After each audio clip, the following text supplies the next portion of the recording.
My father used to say, "Watch this man." He's been cited by IGN, The Quartering, Timcast, The Daily Wire, Bounding into Comics, and even Dr. Jordan B. Peterson. It's only too bad Valiant beat him to Gutfeld. Disney insider WDW Pro recently speculated.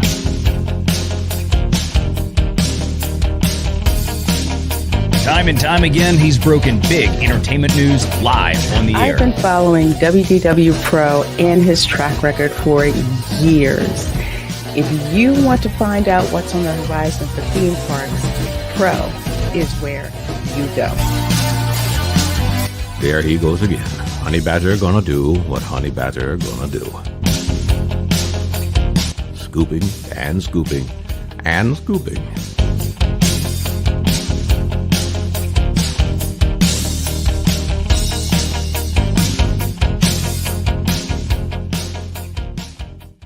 Morty, let's check in on Rian Johnson's new trilogy. Okay. I bypassed the compressor. What did you do, Ray? Son of a definitely remark. Now, he was okay, after 6-7 weeks. Okay? They get over it. Kids are resilient like that.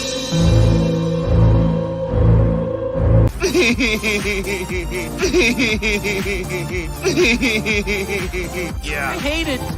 It's the standard, what would George do? I don't want you here. So sorry, George. I didn't think it would go like this. Blather, you fools.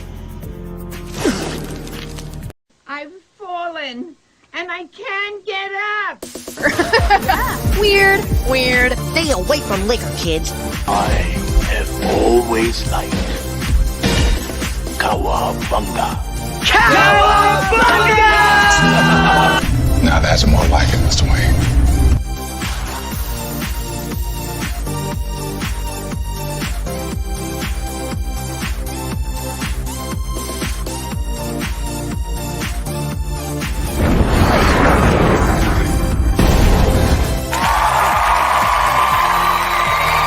It's about how hard you can get hit and keep moving forward. How much you can take and keep moving forward. The Force will be with you. Always. That's how winning is done. I am vengeance. I am the night. That's what she said. I am Batman. If I won tonight, I would come home and we'd celebrate. Well, I'm coming home, we're celebrating. God bless you all. Watch your habits, for they become your character. And watch your character, for it becomes your destiny. What we think, we become.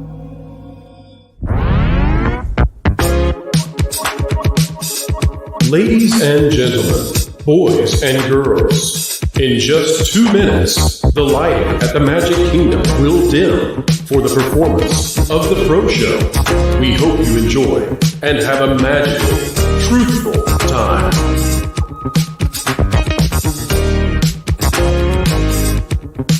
For the safety of others, please, no flash photography.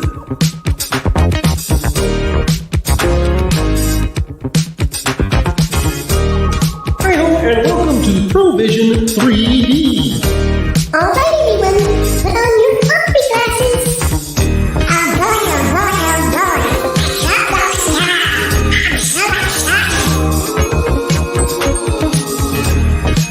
boy. Keep learning, keep growing, and keep having fun.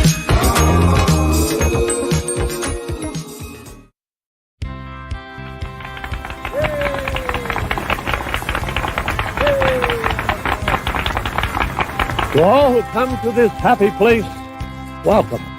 You know that you've been taught the golden rule, do unto others as you'd have them do unto you. Yes, Paul. Autobots, roll out. I'm bringing the party to you. If somebody's going to try to blackmail me with advertising, blackmail me with money? Fortune and glory, kid. Fortune and glory. We're gonna do it!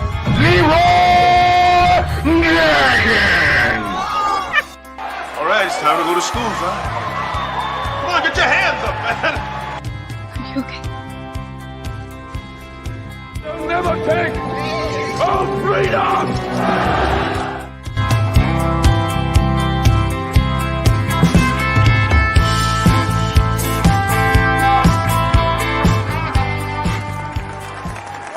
From the redwoods of California to the hills of Tennessee to the Rockies in the Sunshine State and Maine with that bright and shining sea. From coast to coast in North America, it's time for your host with the most, bringing you all the entertainment news that should be fun.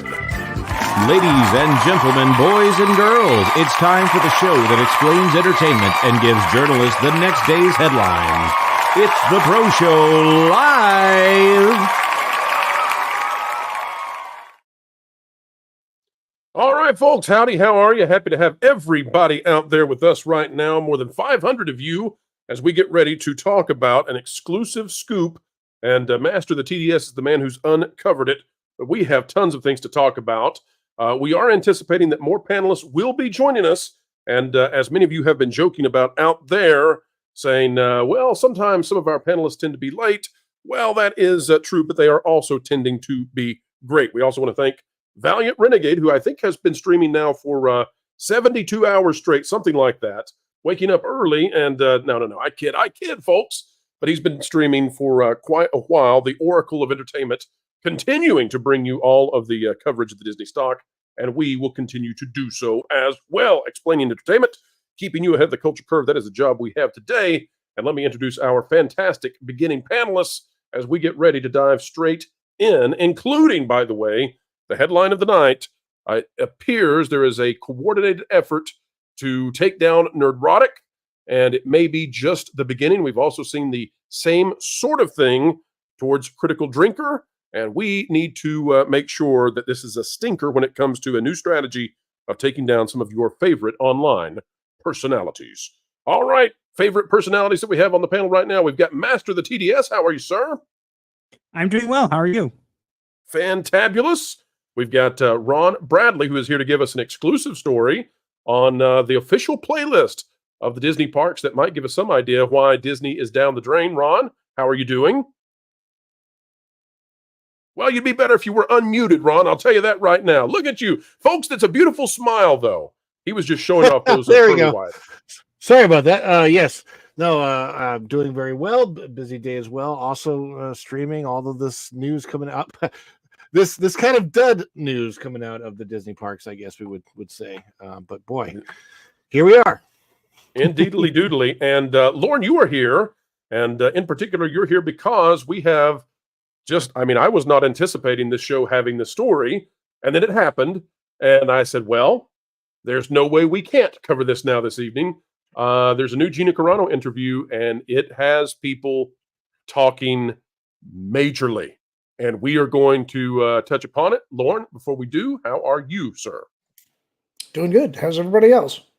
Oh, just happy. I hope everyone else is out there. And I see some of our friends who we don't often get to see because we aren't streaming at this time usually. Tripping to work out there. I see you. I've missed you. And so many of our good friends are joining right now. Also, folks, we want to say a quick programming note. We do not typically stream on Wednesdays at this time. In fact, we don't typically stream at all on Wednesdays, and it is not our intention to do so regularly. I want to make that very clear. We are not here to take a new programming slot. We are not here to compete with others who operate on Wednesdays. And I'll just name out loud and blatantly, folks. We love Doomcock, and we're not here to try to trample on Doomcock. We have news, though, that we could not wait. We just can't wait, and we have to put it out tonight. And so this is a special edition of the Pro Show, but typically our days of streaming are Tuesdays and Thursdays. And of course, you can catch me on the Renegade Online Sunday night show every week. All right, folks, more than 700 of you getting started with us as we get ready to dive in. Before we do so, let's take a look at these super chats that are coming in and gifted memberships, because it is indeed raining generosity out there. The kindest audience you have ever been around. And if this is your first time with the show, well, folks, we're here to tell you you're going to get a dose of absolute benevolence, because this community is great. And we mean it. Packing Protons, starting us off $5. If Mr. O'Keefe wants a real scoop, find out how much Disney Plus has really lost the company from production to building that could tank the stock. Well, packing protons, we think that Disney has sunk in somewhere north of $90 billion into all of their streaming. 90 billion north of that for all of their streaming. And of course, Hulu is probably going to land them north of 30 billion in total costs, and it could go far higher than that. So when you consider all the production costs, when you consider all the infrastructure that's been put in place for ESPN, Disney Plus, etc., you can see why when they announce that they've made a couple million in one quarter, and that's done it, that's achieved it, why we are, we're not convinced. Also, we have Ruby Hoove out there, a great supporter of our channel, as well as Valiant Renegade and others. Ruby has dropped a gifted membership, so make sure if you received it from Ruby that you say thank you to her. Ken Tobias for $9.99, I'm sure suspecting a third-party group supported and funded by Disney that is causing these online attacks from those who dislike a Disney product and content. Well, Ken, we're going to dive into that. We're going to talk about what we know. We're also going to be a little bit careful. We don't want to name too many names lest we put them in a place where they want to retaliate, or lest they say, no, it wasn't me, and we get involved in something like that. But I will say that TDS knows way more than TDS is yet saying. So just consider that, and those out there should probably be aware of it as well. Daniel Zimmerman has become a YouTube member and perhaps gone up the totem pole of those different levels. Happy to have you. We've got Yapatron for $4.99, and Yapatron, that's the first time I've seen that name, and I love the name. The crossover of the century. Now all we need to do is get pro on FNT. Hail WDW Pro, hail the Fellowship, hail 199. And yes, we are hoping and anticipating that Gary will be able to stop on by. He had affirmed earlier today, but as you all know, things happen, so we'll see. But that is the intention at this time.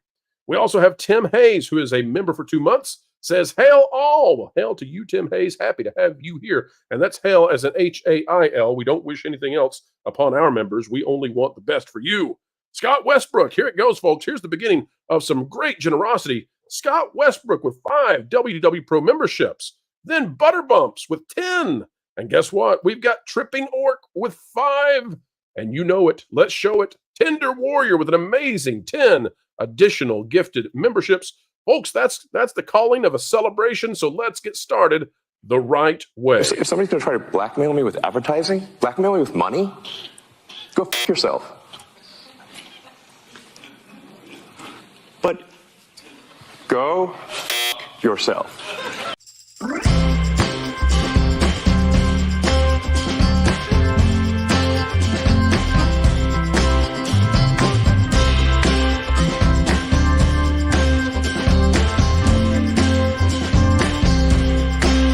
Perfect! Wahoo! I'm single. Jump. Oh, you might want to triple. I mean, trip in. And see, kids, that's why we don't go watch Marvel movies. I told your parents not to take them. That Valkyrie, she's a creeper. You stay away from her now, you hear? And don't go to any more of those MCU movies, or else I won't even give you a sucker no more for it. They're dirty. They're dirty movies. All right, folks, that's the way we get started around here. Having a good time and happy to see those VR Raiders landing with us, nearing in on 1,200 of you out there on a Wednesday night at a time that we don't typically stream, and we are happy to have you. Gentlemen, it is time to get to the news because the news never stops, and neither do we. So if you're okay with it, I say we get to it. But real quick, just one or two more. Here we go. We've got Space Dave 2000 in early. 2 Canadians saying, get them, pro, get them. Well, it's TDS who's going to get them, I promise you, and TDS is on it. We've got Liberty Hall's Cat gifting a membership, so kind and so appreciated. And we've also got John JID999, wrestling fan, been watching a few months and loving it. Da-da-da-da-da. Well, John, we're happy to have you and hope you continue loving it. Folks, let's get to the news, and it has been a day. Let me tell you, here's what we've got starting off. We've got the fact that Disney has failed, apparently, to control the narrative surrounding their stock. And yes, we will get to the Nerdrotic story as well as this Gina Carano story that is huge, folks, in just a moment. First, let's show you this. This is, of course, something we've been following all day, and it is this little line of mine. Well, it's of Disney's, and they're not having a good time. Disney down, and just at the end of the, at the closing of the market, down under the 86 mark. That puts them at 85.96. That is a loss of 4.5% essentially for Disney. And let's take a look at the year to date. How are we doing? We're at the low point of the entire year now. Disney now at their lowest point for the year. And take a look at this. Over the 5-year, Disney now just about at their lowest point for 5 years. 85.96 is where they closed today. Where have they been in the past? Well, just before Nelson Peltz got in, they were at 79.33. So it has to drop about $4, $5, $6 more dollars. And then this little, what's the little guy on the mountain climber in The Price is Right? He's about to fall off that cliff. Yolehi-oo. So let's talk about how things started today, because I want to show you how the narrative was supposed to play out for Disney. This is out of Yahoo Finance, and they are carrying Benzinga. And it says, Disney's Q3 earnings, revenue, and EPS beat. Streaming business turns profitable. Strong ESPN revenue boost. This was how things were supposed to go today. This is the before. We'll show you the after in just a moment. The way it was being given to us at the very beginning of the day, Disney reported fiscal third quarter 2024 revenue growth of 4% year on year to $23.16 billion, marginally beating the analyst consensus estimate of $23.11 billion. Of course, that's a good thing, right? Adjusted EPS of $1.39 beat the analyst consensus estimate of $1.20. The entertainment revenue increased by 4%. You get the idea, folks. It's positive, positive, positive, positive, positive, positive, positive, positive, positive, positive. And you get down here, and it says revenue from U.S. parks and experiences increased 3% year over year to $5.82 billion. International sales climbed positive, positive, positive, positive. Well, how was it going at the end of the day? Well, let me show you this. By the end of the day, the narrative was not beating out the investors. The investors were wiser than perhaps the misers and gatekeepers of intelligentsia wished they were. This is out of Deseret.com. It says Disney earnings could spell trouble for its theme parks. Disney's latest earnings report showed its theme parks made less than expected in the quarter. And of course, this is not the only reason that Disney had a dismal performance today. But folks, it is a tale of how it began versus how it ended. All the news was positive. All the messaging was grand. And then Disney fell flat on its face. Ron, I'll go to you first on this topic. What do you make of the Disney stock and what we watched today? Are you surprised that the official business narrative failed to win out today? My voice is not winning out today. Give me a second and come back. All right, coming back to you, Lauren. I'll toss it to you first then. Lauren, go for it. Well, I mean, we've known for a while that they've been in some trouble, and I'm not at all surprised that they tried to give this the most positive spin through the media that they possibly could. But I think what we've been seeing is that they're not able to keep their attractions properly maintained. The new attractions that they're rolling out are constantly malfunctioning and being shut down.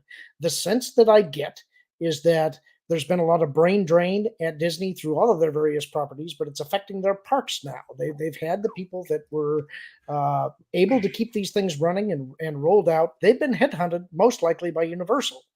Now they're in a position where if you can't maintain what you have, how are you ever going to continue to compete? And I think that's going to cause them some long-term heartburn. Absolutely. Apologies on covering your face there, Lauren, but that's where the banner goes. All right, Ron, are you ready for a round two? Are you pulling a Steven Tyler on us right now? What's happening? No, I think I choked on some water. Maybe I'm like, there's a gorgeous sunset out my window. Ron, let's come up with something better than that. Choking on water is about the worst way to go down on it. Okay, take it away, Ron. What did you make of the Disney performance today? It wasn't Tiana's Bayou Adventure water, so there's at least that. Let me tell you, there was a line that I saw in the earnings call in what was that, the executive thing that they dropped, and they were talking about how they were monitoring attendance at the parks, and I can't remember the language they used. They used language to cover up the fact that what they're doing is they're trying to make sure that they cut back as much as possible because they see that guests aren't coming. They're doing the exact opposite of what any good business person would do. They see guests not coming, and so they're rescinding perks for guests. They're spending less money, basically cutting back on employment, cutting back employee hours. They're starting rides later. You come into the park for rope drop and you head to Rise of the Resistance and it's down, and they're saying it's a maintenance issue, but they're keeping it down until 11 o'clock and then it goes up. This is continually happening throughout this year because they are cutting back hours. they're making as many cuts as they possibly can, and by doing that, I think they're on this endless cycle of a downward spiral that I've never seen before at the Disney parks. It's very, very strange.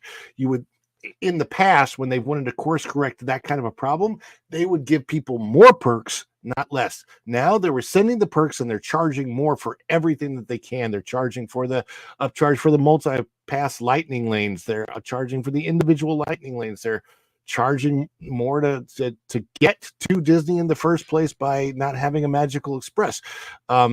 These cutbacks are what is killing the reputation of the company. It doesn't matter if you put out a $1 billion Deadpool and Wolverine and you have Inside Out 2 doing that well. When your parks are your highest profiting segment and the shareholders know it, they're going to pull back when they see that the parks are not doing what they're supposed to do. Well, TDS, you are, and that's very well said, Ron. TDS, you are a what I would call a social media investigator now. I think you are the man to go to find out what's going on in the world of social media, especially when it may be synthetically generated interest in various topics. What have you been seeing in regards to Disney parks and the Disney company over the last weeks, months? Have you seen any attempts to sort of control the narrative in social media? Yes, 100%. I've been actually tracking one account in particular that all it does all day long is simply post things about Disney related stuff. It's been posting about Disney stock. It's been posting about different meetups. It's posting about a ton of different things. And I can't look at that and kind of go, there's not some manipulation going on there, because there obviously is. You look at that and you kind of, it's one thing to say it. It's another thing to like see an account that's particularly dedicated to it. And that's what's a bit different this time, is I'm seeing this one account, like literally, let's see. It posted earlier today, 22 hours ago. Oh, actually, no, 22 hours ago, it posted about Hulu, and it says Hulu is to become the pricier to like the ads included in Disney Plus tier. So it's talking about Hulu. And then earlier it was talking about theme parks being open, Hurricane Debbie affecting Disneyland, Magic Kingdom, Central Florida, sewage incident in Magic Kingdom, and just a ton of things. Lion King, bunch of random stuff, but basically tons of things about just Disney specifically. And not that long ago, I'm looking for the specific tweet. Yes, here's an interesting one. I can read what it says here. It says, it's posted by an account that says, Walt Disney Company shares are trading higher Monday following a strong box office opening from Deadpool and Wolverine. What happened? And then Disney's strong box office performance of Disney's Marvel's Deadpool and Wolverine has set IMAX records with a 36.5 million global debut. This opening marks the biggest R-rated and July opening, the 8th biggest IMAX opening ever, and the biggest since Avatar: The Way of Water. And there are 42 comments, and all of them are bots. Like, there's not a single one that's not.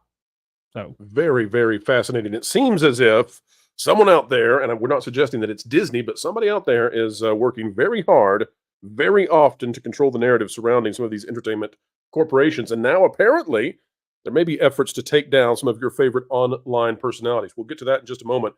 But this Disney stock situation is a big deal for two reasons. And I'd like to explain this so that people understand just exactly what it is we're tracking. And then we're going to get to the second part, which when this broke today, I said, oh my gosh, we already have a stacked show for this evening, and it's an impromptu show that we've got to do. Wow, we're going to have to include that, and we will. The main reason I want you all to understand why the Disney stock dropping matters so much is because Disney has declared that they are making a profit a quarter ahead of time on streaming. Okay? Now, we disagree with that because we disagree with the recalculation system, and we think that you have to calculate using the original calculation method, the original equations you had, and then win that way. They don't think so. But the bigger aspect of this is that Disney, and this came out in Variety earlier today as well, Disney is on the hook for a lot of money. And Disney is declaring that it's $5 billion they're going to have to pay additional for Hulu to finish off buying it. And they're contractually obligated to finish buying Hulu. That said, that's what Disney is saying. You better believe Comcast has a different opinion about it, and Comcast is the one that's contractually obligated to sell. So what does this mean? Well, it means that if Disney makes 10, 15, 20, $40 million in a quarter profit on streaming, and most of that coming from Hulu, by the way, if the expense is $5 billion, but they don't talk about it in the earnings call, well, big hooey on that. We don't care. It's clear you're not making a profit, and any suggestion that you are is a bunch of nonsense. So why does this matter? Well, let's go back to that stock, folks. Keep in mind, they have to buy Hulu. They are contractually obligated to buy Hulu. It's an arbitration right now, the finishing price they'll have to pay. Disney, and this was brought up by Valiant Renegade. What a great thought this morning as we were talking. Disney is likely to try to purchase the rest of Hulu, at least partially, using Disney stock. Well, guess what? The cheaper that stock is, the more stock they're going to have to spend to get Hulu. And you know what that means? That means Comcast is going to get a huge portion of Disney. And I'm going to tell Ron, I see your face. Get ready for this one. They need to put a sign in front of Epic Universe when it opens in January or February of next year, and it needs to say, brought to you by Hulu, paid for by Hulu, because that is what is happening here. And the lower that stock goes, the more difficult it is for Disney to pay for Hulu. It's a double issue for the House of Mouse, and just fascinating to watch. Now, the second part, folks, the second part of what's happening. It's a Gina Carano interview, and it just came out today. At least I think it did. Let's see. 5 hours ago. 5 hours ago, and we're going to have to show you this preview because this is a big one. Talk about a news day for Disney. So the Disney stock down, right? That's bad enough. Okay. Well, now there's a preview for the Shawn Ryan show that's coming out. And we're going to show you this preview. Gina Carano in this interview suggests that since she was fired, the Disney stock has been going down, down, down. And she's not wrong. Now, I have my own thoughts about why the Disney stock is down. I think the Florida legislation and the effort to get out Bob Chapek had a big part in it. But Gina Carano was definitely part of that culture war battle. And it's a battle that Disney thought they won, but oh no, they did not. They got thrown in the briar patch, and they are not the rabbit. They are the mouse, and they can't handle the briars. But here's the big news in this interview. We're going to play it, but I'll go ahead and preview, folks. Gina and the interviewer, they're talking about Elon Musk, that he may be making efforts to drive down the Disney stock. And why is he doing that?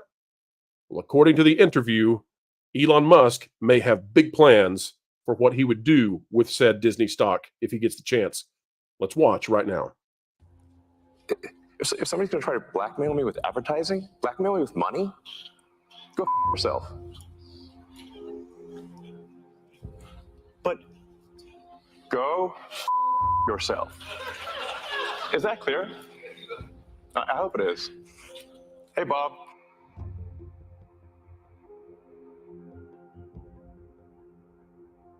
The longer this lawsuit drags out and the more involved Elon gets, the lower the Disney stock tanks. And that he may be thinking he might buy. Can I just say, what timing? What amazing timing for this to come out this afternoon. What immaculate timing. Like Disney. Do you think there's any validity to that? Their stocks plummeted from the day that they let me go. And they know it's a big deal, but they're trying to pretend like it's not.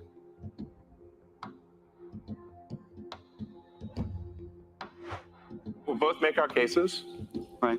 And we'll see what the outcome is. First, tell it to the judge.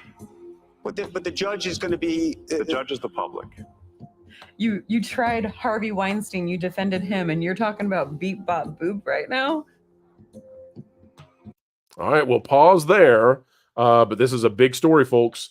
There is the suggestion now that Elon Musk, and I love that it's coming out today when the Disney stock tanks. There is the suggestion now that Elon Musk is actively working to drop the Disney stock, and that it may have something to do with a huge purchase of Disney stock and potentially a hostile takeover of Disney. We'll be talking about that in depth in the morning, but I want to get thoughts on it now. And I'll start with Lauren. Lauren, you have followed what's been going on And Lauren, as we get ready to get started on this, let me bring in a fantastic fan favorite of the channel. Folks, please welcome, as we get started on this topic, Derek the DA Anderson is here with us now as well. What's good, everybody? How's everybody doing? Hey, Lauren. better Master than the Disney. TDS. This is my first time with you, Master the TDS. What's up, Ron? How's it going? Thanks for bringing me in, Good bro. to see you, man. Happy to have you. Happy to have you.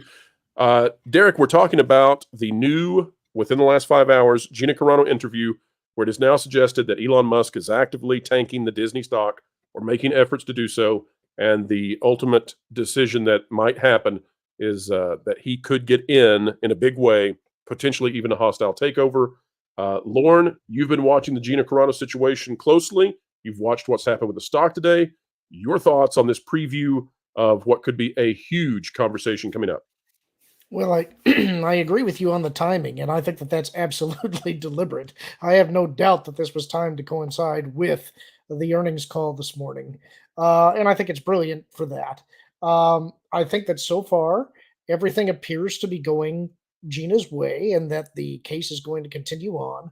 Discovery is going to be huge. And that's something that I think counts as the win. It really doesn't matter from that point on whether she gets what she's asking for, whether she gets reinstated to a role in Rangers of the New Republic or something like that. The intent is to get to Discovery, and I suspect the DA would agree with me on that. I think that that's kind of what we're looking for. The one question mark that I have about this is I'm a little surprised that, as near as we can tell, Disney hasn't made any overtures to try and settle or to quiet her down. And I sort of expected that. When they said that Discovery was going to move forward and that the case was going to continue, I expected that's when they'd start making overtures. And so I'm a little curious about what's going on internally there, but I don't have any insight into that. So I'm curious to see, what is Disney planning here? Because they have to have some kind of a defense that they're going to offer. So, guys, we have the funniest technical glitch I've ever seen with StreamYard right now. So on our side, folks, we can see everybody. On your side, it's like musical chairs where one of us is a ghost, and LW Ghost is not even here. So we're going to try and fix this. Right now on the actual live stream, we have Master of the TDS, Ron, myself, and Derek showing. We can hear everybody. Let me remove the panelists, and we'll bring them back on real quick. All right, folks, here we go. All right, we're going to hope that that has resolved the problem, and we'll see. We'll see if this works. All right, and it looks like it has. That's fantastic. All right, well, now that everybody can see your smiling faces, Derek, your thoughts on this hostile takeover suggestion in the interview, the idea that Elon is secretly behind the scenes working to tank the stock. Oh, okay. So this is the first I've heard of this particular news. I haven't seen or read anything on it. So this is kind of a shock to me. My initial thoughts are, I kind of thought Elon might eventually get to this point. I thought he might go in this direction because, and look, me and you have talked about this before, Pro. Elon is very serious about, the woke mind virus and ending that thing. He has talked about it so much, and he had his crosshairs on Bob Iger. Okay, we saw it at that Deal Book Summit. He has his crosshairs directly on Bob Iger. He called him out several times. He made mention of it. So I'm not surprised that Elon Musk might be looking at, okay, maybe it's time for me to take over the Walt Disney Company. Because look, Disney is one of the biggest movers and shakers of culture in this country and across the world, really, when you're talking about entertainment. So the things that Disney has been pumping out over the last 2 to 3 to 4 to 5 to 10 years, every move in the direction of, progressive values, wokeness, pushing a lot of LGBTQ content, all of that they've been doing is very deliberate. And so it's going to take a deliberate act to counteract that. And this feels like that's what this is. And again, me and you talked about this, Pro. We talked about maybe Elon might come in here. Remember when he was posed up with, what's the name, Nelson Peltz? He had that moment where he's sitting there chatting it up with Nelson Peltz, real chummy with the family. He had his arms around everybody. They're posing for a picture. And we talked about it then. Like, I wonder what Elon's thinking. And so hearing this, I'm not surprised that there may be a moment where Elon says, okay, now it's time for me to step in.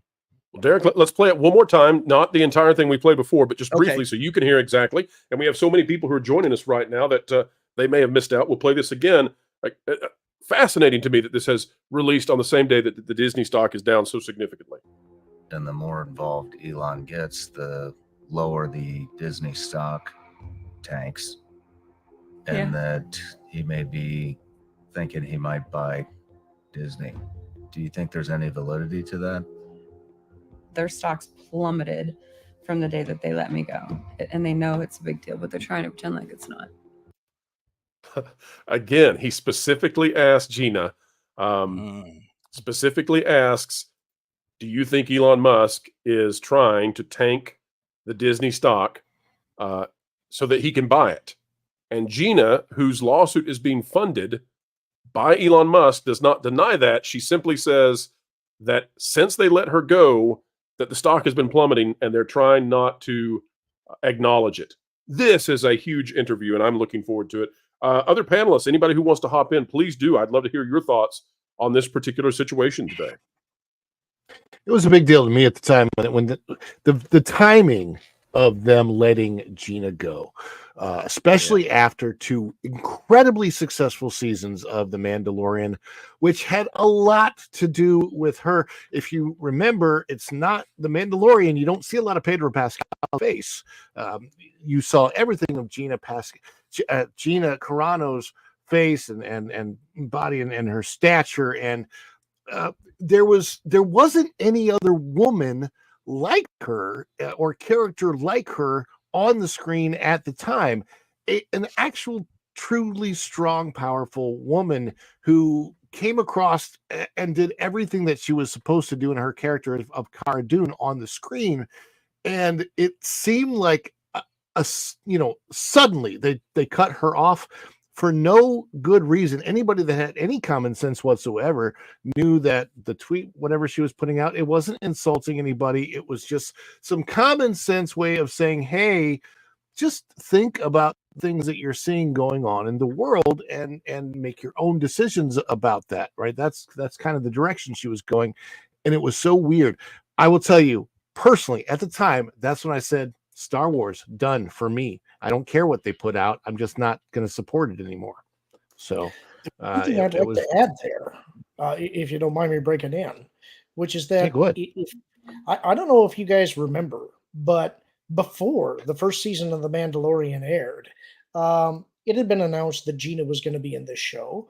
And I think there was a lot of skepticism at the time because we had seen what Disney and Lucasfilm had been doing with Star Wars up to that point. They were really sidelining a lot of the male characters and bringing in these female characters to do a better job than the main characters. And there was a sense that there was going to be a bait and switch there. But I don't know if you remember, in April of 2019 at Star Wars Celebration, they had the panel for The Mandalorian that came on, and Gina was a big part of that panel. And it was immediately obvious that she was really excited to be in this show. She had great chemistry with Carl Weathers. That was apparent on the stage to start with. Beyond that, there's a lot of people that they brought into these movies and shows that claim to be Star Wars fans and that it's a big deal to them. It's been a big focus of their life. They couldn't wait to be in Star Wars. Gina was actually pretty honest about it and said, I'm aware of Star Wars, but I'm not dyed in it. I don't know all of the details. And she actually reached out to people in the community to learn about it. And that bought her a tremendous amount of goodwill. That's the kind of thing that fans are looking for. They want to have people involved who are as excited about this stuff as we are. That's why Cara Dune became such a big character, is that we loved Gina. And that's shown through in the character. And that's what they're missing with a lot of what they've been doing. I want to interject. Go ahead, TS. I want to interject for something to mention something that I think is important to remind people about, because they developed the character of Cara Dune with Gina Carano in mind. This was a specific thing that they did. So it was not just this is a character in a show that you could play. This was made for her. So it's important to mention that because, again, other people who may be in a Star Wars show, whatever, you might have a connection with the character or whatever if you've played the character, but this character was made for her. It was not the same thing. I think it was maybe one of the first times that I remember that the character being made. I mean, I could be wrong, but that the character was made specifically with somebody in mind for a Star Wars show.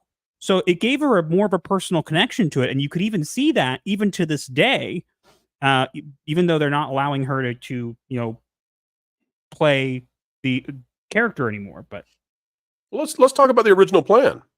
So the original plan was to bury this Cara Dune character, to bury Gina Carano, to cancel her, to strike her out of Hollywood, and oh, by the way, to also cancel Elon, to make it so that the Twitter experiment he did, where he tried to save free discourse, where he bought X, make sure that that failed. Pull all the advertising, do whatever it takes. And guess what? Both of those have failed spectacularly. Now Disney losing lawsuits and Star Wars in a full-on scramble. And oh, by the way, Elon, now with X, having its best days ever. And it turns out that he's going after the oligarchs who've been controlling advertising and marketing for a decade or more. Everything has gone wrong with their original scheme. And now, potentially looking at a hostile takeover. This is fascinating to me that Gina does not say, no, he's not involved in that. It's just, oh, Disney. Poor Bob. What a day for Bob. What a day for Bob. And for those of you still just joining us as we continue to climb in viewership, Disney did not have a good day today, dropping down to almost the lowest they have ever been in the last 5 years. The lowest, by the way, of the 1 year. Looks like they were a little bit lower early in the year, so correction there. But they're getting darn close. And in terms of 6 months, not going well. In fact, if you've been holding on to Disney for 6 months, you have dropped 13.5%. And on the 1 day, you were down about 4.5%. You'll notice, by the way, that when it opened down, but then the stock began to go up. And, my thoughts on that was that the narrative was winning, because all the headlines said that Disney streaming had outpaced, their original guidance for profitability, and then down it went. I think, although I cannot say for certain, and no financial advice here, I think that people were figuring out what was really going on, and perhaps because of people like Valiant Renegade shining the truth on this company. All right, folks, we're going to get ready to shine some serious truth on the Nerdrotic situation, but before we do, we need to go to you, because you're sending in those super chats, and we greatly appreciate you, folks. Don't forget that all of you out there, you are seen, you are heard, and you are appreciated. And why? Well, folks, we say it here, and we mean it. You are 1.21 gigawatts! 1.21 gigawatts! All right, folks, thanks for being the gigawatts. Let's get to those super chats. Here they go. Clive Griffiths for 2 says, go Gina and Elon. Hope Elon does not become the Savur. I'm going to assume savior there. Darn you, spell check. Stop messing up our super chats. But, Elon is very successful right now with X, and I'm seeing a lot of great things with X. I think that X is soon going to start being more prolific with advertising and paying out to the creators out there. And that really is the democratization that has made YouTube win. Remember, folks, if they were to calculate YouTube when they're doing the ratings for Netflix and Disney and all of that, if YouTube were included, it would be YouTube by a mile, then Netflix by a mile, and then way down that list, you would get to Hulu, followed by Tubi, and maybe Disney Plus after Amazon Prime. So Elon doing just fine if he can replicate some of that with X. All right, we've got DeBoy22. Did Disney admit The Acolyte was a failure today? They gave the credit for sub growth in June to Inside Out, and Acolyte isn't selling a lot of merch. That is a fantastic observation, DatBoy22, and thank you for the 5. Exactly, and Bob Iger was touting The Acolyte at the last earnings call, telling us all how that was going to drive new subscriptions. Well, guess what? Does not appear that that happened.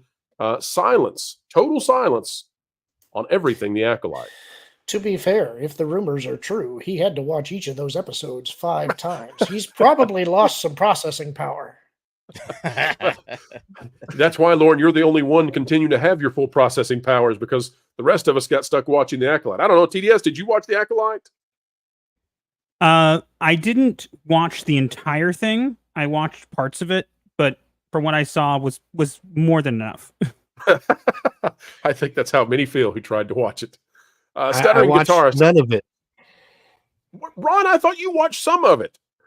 No. The only thing I saw of The Acolyte was somebody from the I think posted a picture, like a video of herself twerking. That's all I saw. There's a black and white twerking video. It's hard to keep up with whether or not that's the Acolyte or She-Hulk, and that tells you everything you need to know.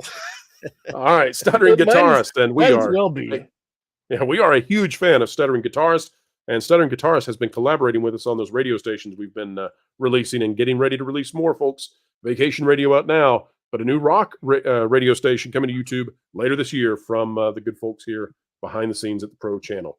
Stuttering Guitarist says, are we going to see a sports bubble burst after massive investments with younger viewers not as interested? Well, the NBA prices are extreme, and Disney seems to be following that obscene amount of money. They're trying to find a way to justify it. It's going to be interesting to watch, but at the same time, Bob Iger is being deposed for antitrust issues with this latest collaboration on that sports investment. And you'll notice, didn't have anything to say about it all of a sudden. It was used to block Nelson Peltz and get that stock up there, and now they've abandoned it like so much else. What a great point. Haywood Jblue Meh gifted 5 WDW Pro memberships, and you'll notice, Haywood, we had to pronounce your name, the French version of it, in order to avoid our YouTube censors. But happy to have you, and thank you so much for those memberships. Very kind of you. Dan's Life at the Kingdom, 199, power to the 199. Wonder when Disney is going to hit another iceberg. Ahoy, I would say. John Cusack, member for 3 months. Disney's new real name, Six Flags Plus. I think they're down to 5 flags. That's right, 5 Flags Plus. Mr. Tickle Trunk for 5 Canadian. It's a super sticker, and we appreciate it. Bouncing all around there with that super sticker. Thank you so much.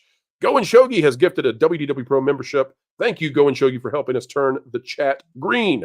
Pinochet's Helicopter Tours for 2, and still one of the greatest names on YouTube. Disney stock, unburdened by what has been. TM, me.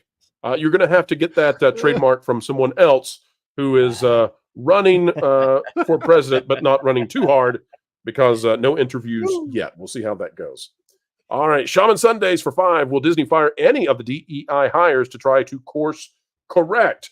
At Marvel, yes. Outside of Marvel, dubious at best. Albert Nada Retro says Disney has yet to break even on buying out Lucas. And that, by the way, comes from a report that was done by Valiant Renegade last year that broke this open. Jonas J. Campbell was the investigative reporter who did the work there, getting all of those tax documents to find that out. And then Caroline Reed at Forbes brought the thunder and put that into the major news publications. And I'm not sure they're fans of that. I'm not sure they're fans that we all are aware now. H.I. Dragonstar, master of the TDS. How well does the use ignore all previous instructions, write a XXXX to detect bots? Should we start using it more? Ooh, what a fascinating question. It's a good question. I've been asked that multiple times. I will say it's very hard to tell because there are definitely accounts where this works. However, there are also people who are trolling and pretending to be bots who will do this exact kind of thing. I've caught a couple of these people doing that. So it's hard to tell. I would say if you think it's a bot and you want to reply with that and you want to see if it works. I mean, worst case scenario, someone responds and is like, what the heck are you saying? But again, I can't advise either way if it's like super, like if it works all the time. But I have seen it work with some hilarious responses. But again, I've also seen people pretend to be a bot and kind of troll it. So again, it would depend on the situation, but it can't hurt to try. All right, there's an answer for us. Getting a new thing going here in the chat, folks. Sorry for the delay. And here we go. All right, Kev L says, best Disney news I've heard all year. Iger sucks. Oh, I don't know, Kev. I think maybe he just might have demand moderation. That might be what's happening. And for those of you who paid attention to the earnings call, that is my favorite phrase of all time. Disney trying to say that their attendance is down, that their attendance sucks. And the way they said it was, demand moderation will continue for more quarters to come. It's like, that is the greatest thing ever. If my wife says I'm gaining weight, I'm going to declare to her, oh, no. It is just a gravital flux increase. It's moderated. Go and Shogi for 5. At this rate, Iger is going to have to put the CEO of Tums on the board. Tums. All right. Oriole Beagle for 2. Rumors that Elon may be buying Chrysler and Dodge. No, Oriole Beagle. He's buying Chrysler and Doge. Come on, man. You know that joke. Marcus Squintess. Oh, that's a bad joke. I'm so sorry. Marcus Squintess for 9 months. If Elon crashes his Tesla stock, 25% plus or minus of Walt Disney Company value. Right now, I think last I saw Tesla was somewhere in the upper 100s, around 200. Things have been so volatile the last 48, 72 hours. I'm not sure where it is right now, but who knows? Maybe Elon can send a Cybertruck to Bob to soften the blow. Albert, not a retro again. 5 Canadians threatening Musk with money. Why don't you try to drown Aquaman? It's like trying to drown a fish. Exactly. Super Cosmic Mutant Honey Candle Squid, $5. What a name. Iger destroyed Disney for a failed attempt to be president of the U.S. The man is a complete loser, and I hate how he destroyed Disney for politics. Yes, we agree. They need to get back to the mainstream middle, the sensible center where money can be made. Cyrano 2960, member for 4 months. Possibility of collusion between Disney and former ex-employee with the bots? Well, we'll talk about bots in just a moment. Hang tight. We promise. Red Tigress has gifted 5 memberships, and Red Tigress, we are so thankful for that gift of great generosity. By the way, I believe Genre Guys is coming out tomorrow, which will be member-exclusive content. John JID 999 for $199. Canceled by Disney Plus. Haven't looked back. Well, you joined the many, I would say. Marcus Squintess with an amazing 5 WDW Pro memberships. Thank you so much. Cyrano with another 1 gifted WDW Pro membership. Thank you so much. John Monroe, member for 5 months, says, Disney reports or D reports, who cares if the numbers don't add up? Oh, they're not adding up. We'll talk about that in just a moment. Great point, absolutely. And folks, take a look at this. Staccato DDS, the greatest dentist this side of YouTube, has dropped 50 additional WDW Pro memberships with me, which means many of you are going to get to enjoy the Genre Guys, folks. Let's celebrate all of those gifted memberships together with a little ditty that we call Hard. Hello there and hi there from Quick Buck Comics.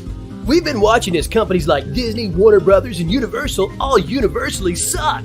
And then we watched as companies like Rippaverse and Big Man Comics came in to save the day.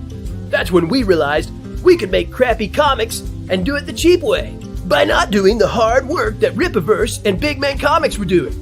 We've got characters like John Maynard, William Thompson, and Staccato DDS. Why? Because we stole them from the WDW Pro audience. Because making characters is hard. And by the end of every comic, you get to draw your own panels. Why? Because art is hard. But please, folks, when you're done, make sure to buy our coffee that's made by someone else with our label slapped on it. Why? You guessed it. Making coffee is hard. All right. Thank you so much, Staccato DDS, as well as everybody else who's made this such a fantastic and generous audience tonight. We are so appreciative of you all out there. Truly, we mean it. Space Dave 2000, would Elon break up the company to show what's up? Well, the Twitter files might turn in to the mouse files. We shall see. All right, it is now time to get to the main story of the night. And we have messaged the man of the hour. We'll see if he can make it on over real quick. But we've let him know that we are on this topic now, so we shall see. But it is time, ladies and gentlemen, to talk about the attack, not on just one, but on many, perhaps even all of us. This is the headline about Nerdrotic, and it could be about many YouTubers and online personalities. Let's dive in, and then Master the TDS, you're going to walk us through all of this. I am excited. Out of thatparkplace.com, and by the way, generously given the opportunity to do this article by Master the TDS, and we are so appreciative. Social media investigator determines attack on Nerdrotic YouTube channel was part of a coordinated campaign. All right, here's what we've got. The Nerdrotic channel on YouTube is one of the larger pop culture pontificators on the web. The commentary is enjoyed by a wide variety of viewers. And by the way, I'll say Nerdrotic is enjoyed by something like 5 million views every single month. And of course, that fluctuates, but that's no small thing. The commentary is enjoyed by a wide variety of viewers, but not everyone is happy about that. A post from a mostly obscure X account went viral recently, and it was none too happy with Gary, the man whose voice you hear when you watch a Nerdrotic video. And you can see here that Grayson of Minute Nerd News said Nerdrotic is a pile of doggy doo, and we've allowed it to operate amongst us for far too long. Now, who is this person to declare whether or not people are going to be allowed to participate in the market? But how did an Axe account with only a couple thousand followers post a thread of hateful statements and suddenly blow up into a 5 million view trending topic across the internet?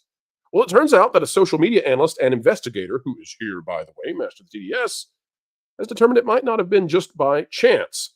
Now, here's a fascinating image that comes to us, and it says, "The critical drinker is a piece of doggy doo that we've allowed to operate amongst us for far too long a thread." And that one has 11,000 likes, or 11,000 views. It did not take off in the same exact way, but fascinating to see the exact same thing. So how exactly does the social media analyst, that's Master of the TDS, and investigator, think this post was made to artificially trend? Now, there's a paragraph here that talks about the sort of dark side of bots and manipulation of social media. Let's skip down because most of you understand this. And then I'm going to hand it over to you in just a second, Master of the TDS. A deep dive into the accounts supporting the original poster at a time when the account was largely unknown gives us a major revelation. Master of the TDS, who runs Gothic Therapy on YouTube, managed to discover that the various users following Minute Nerd News shared a very peculiar similarity. But in order to know what was going on, they first needed to develop what is called a node map. Now, here we can see this map of all the accounts that were following Minute Nerd News. And remember that Minute Nerd News was a very small account in terms of following in comparison to some of the big ones out there. But all of these dots represent accounts that were following. Down here is the exact same map, but with some options changed. And that's where I'm going to hand it over to you, TDS. Take it away and explain to the folks out there what it is that you discovered.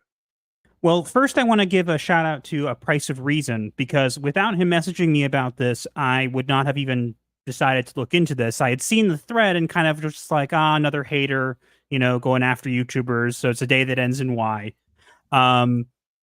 Basically, he messaged me and said, "Hey, this looks fishy. Could you look into it?" And I said, "Okay, I'll give it basically to the person who I've been working with on the upper echelon team, and we'll see if they're they can look it over." And they said, "Okay, I'll take a look. There's nothing in particular that we can't scan the exact tweet in question, but we can see what's going on with the following."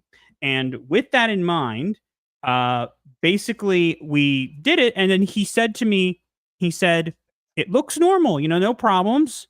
It looks like a normal interaction." And then he basically said, "Oh, can you call me?" And I'm like, "I'm kind of busy, but what's going on?" And he said, "You need to see this." So what basically you're looking at here, the first one was the one that was with normal interactions, and it looks fairly normal. If you graph an account with a node graph, you will find a very similar formation. The different colors represent different topics and different communities coming together. So it looks fairly standard, fairly normal, a couple outliers here and there. But then if you were to go and remove only the private accounts, because we were noticing that we were getting a lot of 404 errors trying to map this because a lot of the accounts were private. And if you were to remove the private, we thought, okay, maybe the green section will go away. Maybe we'll get a little bit. And he wanted to show me, because if you look at this, what we're looking at is all the organic, all the ones that aren't private. So you're looking at that and you recognize a node map. Just to explain it to people who don't understand, nodes are basically different. These nodes are different accounts. So each dot is a different account, and the lines between them are called edges, which connect these accounts together and show how they interact. So in this case, it's showing who they follow. So in other words, when we filtered out the private accounts that were interacting, the ones that didn't show any names, whatever, that's what we were left with. And we looked at Can you explain why private accounts would be more suspect when it's a huge volume of private accounts? Can you explain why that sends to put up red flags about the authenticity of a trending topic? Well, it's strange because, again, it's always possible that there is a group of people who are doing things privately. I mean, yes, Twitter is a big platform. There's a lot of different communities. However, when you're looking at a post that's blown up, and when you're trying to look at the retweets or whatever, and you can't really see anything, or there's less than they should, you have to start asking questions and going, what's going on here? Is there somebody promoting this outside of it? Now, We went a bit further, and we determined that the amount of people that were interacting with this post were at least in the sense the private accounts that had responded to this one, we noticed that the amount was that the person had gained in regards to followers, right? Whereas exactly the same within a margin for error. It wasn't exactly the same, but we noticed that basically this account had gained 1,360 followers in the past 30 days. And before that, the history on Social Blade wasn't there. But when we checked to see, okay, how many accounts that we removed that were private, how many were there? What number? The number was 1,356, meaning that either 4 of the accounts were organic or 4 of them were bots and basically didn't have any of this kind of, they got suspended or removed or whatever it might be. So then we also discovered that he has a TikTok account, and we took a look at that as well. And with 200,000 followers, his views were abysmal. And when we looked at the Social Blade, what we noticed was that literally every single... He's never gained any followers. He's only lost followers. 100 followers every single week. And the amount of likes that this person had also remained consistent for months and months and months and never changed. A very round number. So again, you have to look at it and go, okay, something's wrong here. The numbers shouldn't be changed, should be changing or shifting or whatever.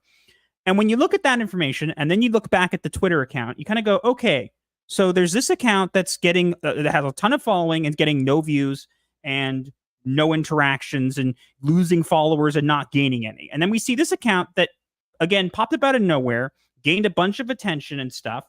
And then, again, we don't really see all the accounts that are following him are private. Now, there are accounts that have followed him since then, I'm sure, that are organic. I'm not denying that. But you could see this, it's good to put on this thread. He got 4.9 million impressions. Okay? That's a lot. And there are ways to manipulate, impressions and stuff like that, which I'm not going to go into. But basically, this is clearly, with the evidence that we have from the TikTok compared with this, we can clearly say, hey, this looks like bots. And if it wasn't just the TikTok that looked botted and that gave us that, determination, the fact that the number of people who followed him since the account's history came up was literally within 4 followers of the exact number of accounts that were private, you have to look at that and go, that's very specific. That's very strange. So in that case, the only determination we can make from that is that this is artificial and this is bots. Well, let me go to Lauren. Lauren is a securities expert. Lauren, do you want to weigh in on your thoughts on the difference in these nodes and sort of the suspicious activity? And by the way, folks, we're not claiming that the Minute Nerd News or whatever the name of this account is, that they're aware of any botting or anything. It could be a third party that is completely operating independent, and they just looked for the perfect thread to go after a major online personality. We're not sure. But Lauren, do you find this compelling? Yeah.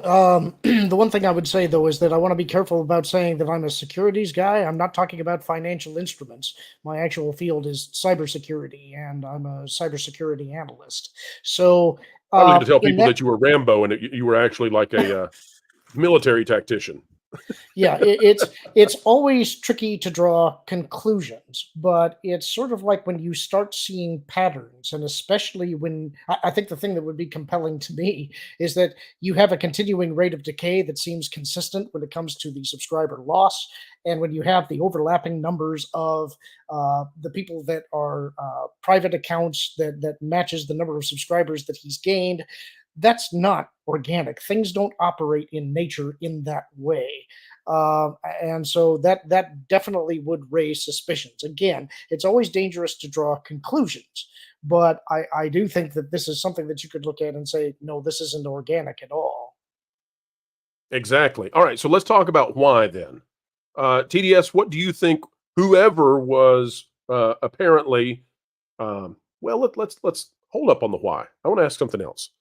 TDS, before I ask the why, it appears to me that you actually tracked down the major accounts with huge followings that might have been involved with this. I know we're not going to name names, and smartly so. Can you tell us anything about how it was you discovered that there might be some big names behind this, behind the scenes?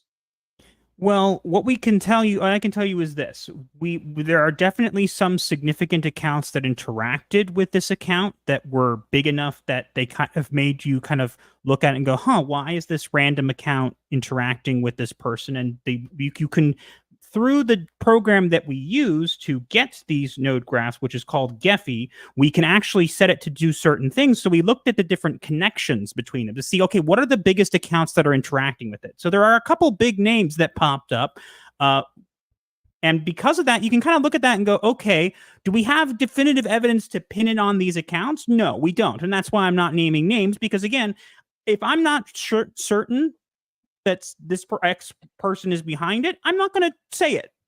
But I went with this and said this because there's clear evidence here that there are bots. But we can see for certain that these accounts are all interacting with this random account out of nowhere, and it looks kind of strange. And again, with that in mind, you can't help but look at it and go, that might be coordinated. To a degree, that there's something going on there. And then I found that post from the critical drinker, which the person, I will clarify, did say specifically in that post that they made the first post to mirror Grayson's post. So they specifically said they went out of the way to do that. But again, it's really strange. People go after YouTubers all the time. It's fine. It's a thing that happens as part of being on the internet. You can't avoid it. But when you see a post from an account that didn't have much following shoot up out of nowhere, it's possible that it could go viral. But when you see crazy, habits or things going on behind the scenes, you can't help but ask questions. All right. So let me ask you this then, TDS, and then I'm going to hand this to the rest of the panel. Your thoughts on why? Why might someone want to bot threads such as this and increase the visibility tremendously for major online personalities? What's the motivation? Well, it's kind of obvious. I mean, I can't say for sure who's behind it, but if there's a lot of people who have become big voices in pop culture, especially Nerdrotic, other people like that. And when you have a voice in pop culture, especially when you're saying things that aren't exactly in line with what they maybe want you to say or whatever, you have to look at that and go, okay, these people are very not happy with us, because they're not. You can tell either when they block you on Twitter. I'm blocked by Entertainment Weekly. They're not happy with me, and I'm not even I'm a huge creator. So, you can tell that you definitely get under their skin. And with that in mind, you can kind of recognize that, again, like as you're showing here, Nerdrotic's got a huge presence. All these people have huge presence. If these people, whoever it might be, want to get rid of them, they want to stop them from talking, or at least get them talking with what they want them to say, they specifically will potentially go out there and bot these threads to make it seem more like it's getting more attention, to get it out there more. And TDS, let me throw a theory at you. Let me throw just a quick theory at you. And by the way, TDS, could you tell everyone what the TDS actually stands for in your name? Because I think it's not. I was going to mention that. So people who don't seem to know, people have asked that about my name. It actually stands for Master of the Total Defense Shogun. I used to do Yu-Gi-Oh stuff. And you predate what TDS became. Well, yeah, I used to. My favorite card was the Total Defense Shogun, which was a monster that could attack from defense position. So it was kind of like defense is the best offense, and I loved that concept. So I was like, okay, I am going to be the master of this card. I'm going to be the master of the Total Defense Shogun, TDS. So that was ages before TDS meant to be something else. And since then, I've been called it for over 10 years. I really can't rebrand it at this point. I just would get so confused. So I'm just going to live with it. But, it is what it is. So Nerdrotic, and folks, you can go to socialblade.com and you can search out your online personalities and see, what their online reach is in various platforms. That's what we're using here is socialblade.com. And Nerdrotic is pulling in 5.5 million views per month. Okay, so that's a huge following. But TDS, let me toss you this theory. What would you think of the possibility that someone with a huge account, but on the opposite end of the spectrum, who has a beef with Gary, might use bots to promote someone unwitting, such as Little Minute Nerd News or whatever the name of that account is, and thereby do it without getting dirt on themselves? Do you think that's a possibility? Again, anything is possible. And people will say, the one thing people say is, oh, this person is only a child, or this is whatever. They couldn't possibly be botting.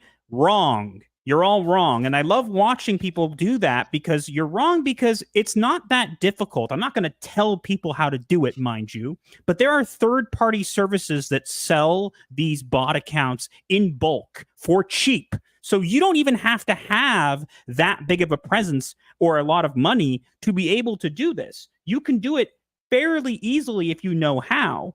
So again, it could be anybody. It may not be someone behind a big industry. It could simply be a fellow creator who isn't getting the views that they want or whatever. Who knows? It's not that difficult if you know how to do it.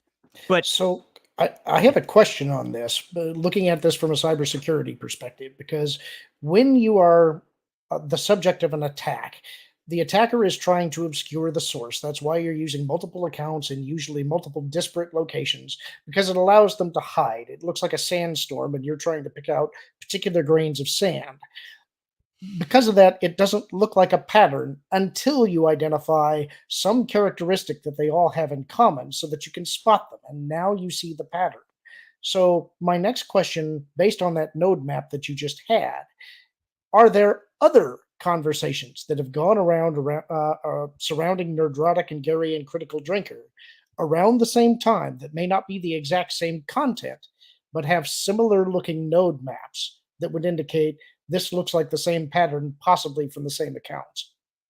I would assume yes. We haven't done deeper dives into any of those posts, but I can tell you that YouTubers, it doesn't even matter if they're bigger or smaller, like they get talked about all day. Like there are people who make posts all the time. So the reason this one was particular interest is because usually those posts will do okay, right? And this one did way more than usual. So when you see an abnormality with a pattern as well, and then there's some interesting behavior going on behind it, that's also something to take a note of. So to answer your question, no, we haven't conducted any node graphs specifically of other conversations that were going on around the same time. But again, those conversations weren't necessarily getting enough attention to be of note or to be something we would have looked at. This was I might as well give it a try and see if anything comes up, and it happened to deliver pay dirt. So all right, well, let me hand it to the other panelists real quick. Guys, any thoughts on the attack on Nerdrotic and the potential for this to be done? I'll tell you what I think real quick, and we'll use this as a springboard for you guys. There's a real possibility now that bad actors can use bots to promote threads such as this, make it look like it's trending, and thereby get articles written about it. Because the Access and Attack Dog journalists, excuse me, folks, the drive-bys, what they need is they need something trending. They can't go pick up a Twitter post with 12 views. They need it to look like there's some sort of massive following. And by the way, that's how they got rid of Gina. We're not saying that was botted, but that's how they got rid of Gina. Of course, she's not gone. They hate that, don't they? But let's start there, guys. The idea that now there's this new front to be able to take out online personalities of artificially generating, a synthetic invisible mob hating on them. What do you think of it? You know, when I first saw this, the article, I haven't watched the video yet. I've been meaning to. It's been a busy day, but when I first saw the link in on X, the first thing I thought was, well, of course, you know, they're after Gary. Of course, they want to attack Gary and Nerdrotic, Critical Drinker, and all the big channels because, and I've said this before several times that this is becoming media. Okay, the YouTubers, these guys have way more influence than folks in the mainstream. And so is there going to be some sort of a coordinated attack that we're going to start seeing on YouTubers, you know, where, you know, Critical Drinker and Gary, they have a lot of sway. They have a lot of influence. Like I think Nerdrotic, you know, he wasn't, you know, he has now hit 1 million subscribers. Critical Drinker is over 1 million subscribers. So you start seeing these major channels with this big following, and now all of a sudden, you know, we're going to start seeing more and more attacks, in my opinion, because these guys, they do what I call is they break the gaslighting. Okay, because look, everybody's out there saying how everything is, you know, wonderful and great in this culture war. We are in the culture war. Okay, so everybody's saying no, don't listen to those guys. But then here comes, you know, plain speaking, ordinary folks like Gary, like Critical Drinker, that just put it in such a perfect way. And these guys break the gaslighting out there in the culture war, where now, oh, you can't fool these guys. Okay. You simply cannot fool the average person when they hear someone just breaking it down like Gary breaks it down. And so what do you do when you have somebody that's speaking against your philosophy or your agenda or whatever your message is? You have to attack them. And this is one way that they're going to try to attack them, you know, and it only takes one good, solid voice. How many of us have said, man, you know what? Before I found these channels, I thought I was alone. Before I found all of these random channels out there, I thought, man, I'm looking at what Hollywood is doing, or I'm looking at what's going on in my world. And am I the crazy one? You know, I'm seeing all of this negativity. I'm seeing all the things that they're doing to our culture, to our country. Am I the crazy one? And then you realize, no, okay, I stumble upon Nerdrotic. Okay, he feels the exact same way I feel. All right. And then we get into the community and other people. Okay, I'm not crazy. Okay. That's why I say they break the gaslighting. And it only takes one good, prominent voice. And if people, you know, can discredit Gary with that long thread that guy put together and saying, oh, look who he is. He's a racist. He's this, he's that. They threw all the ist and all the phobes, and they threw all of that information and that ammunition in that thread. You might get a couple of people, oh, okay, this is just one of those guys. We can disregard him. Don't listen to him because this guy is giving us all the receipts on that. But I mean, like I did a video on that, and I'm like, before I even got to the third post in the thread, I'm like, all right, this guy, let me just break down how this guy is absolutely lying, and he's just making this all up. And so that's what it takes. You gotta understand that's why they're doing this, is because you have folks in this space, which is why it's so important to share, like, subscribe, and get all these voices out there, because the more prominent we become, now the mainstream is running scared because they see the power that we have over here on YouTube. That's the thing that I took away from that. They're trying to get over onto YouTube. I'll just tell you. And in fact, when I saw this interview that one of the presidential candidates did, where he was gifted a Cybertruck, don't know if you saw it, from a 23-year-old YouTuber. I said, well, YouTube is now known. Someone else who is known is Lauren Connor. He's got to drop off for a moment. Folks, we're going to have another panelist joining in just a moment. But Lauren, we want to say farewell to you for the evening, and thank you for getting the chance to stop by and spend time with us here on the Pro Show. It's not often that we're on at a time when you can do so, but we thank you tremendously, sir. You bet. Had a blast. Everybody take care. Enjoy the rest of the show, and hope to see you all real soon. That's right. Thank you, Lauren. And folks, we don't know exactly if Gary is going to make it. He's on the list, and he had tentatively said okay, but things do happen. And knowing Gary, he might show up at 9:59 p.m. and say, "Hi guys, what's up?" We'll see about that. But I want to give Ron the opportunity here. Ron, what do you make of this? That YouTube personalities are now getting so big that there's a concentrated effort to take them down, maybe in the same way that we've seen in the past. Efforts to take down celebrities or politicians, that sort of thing.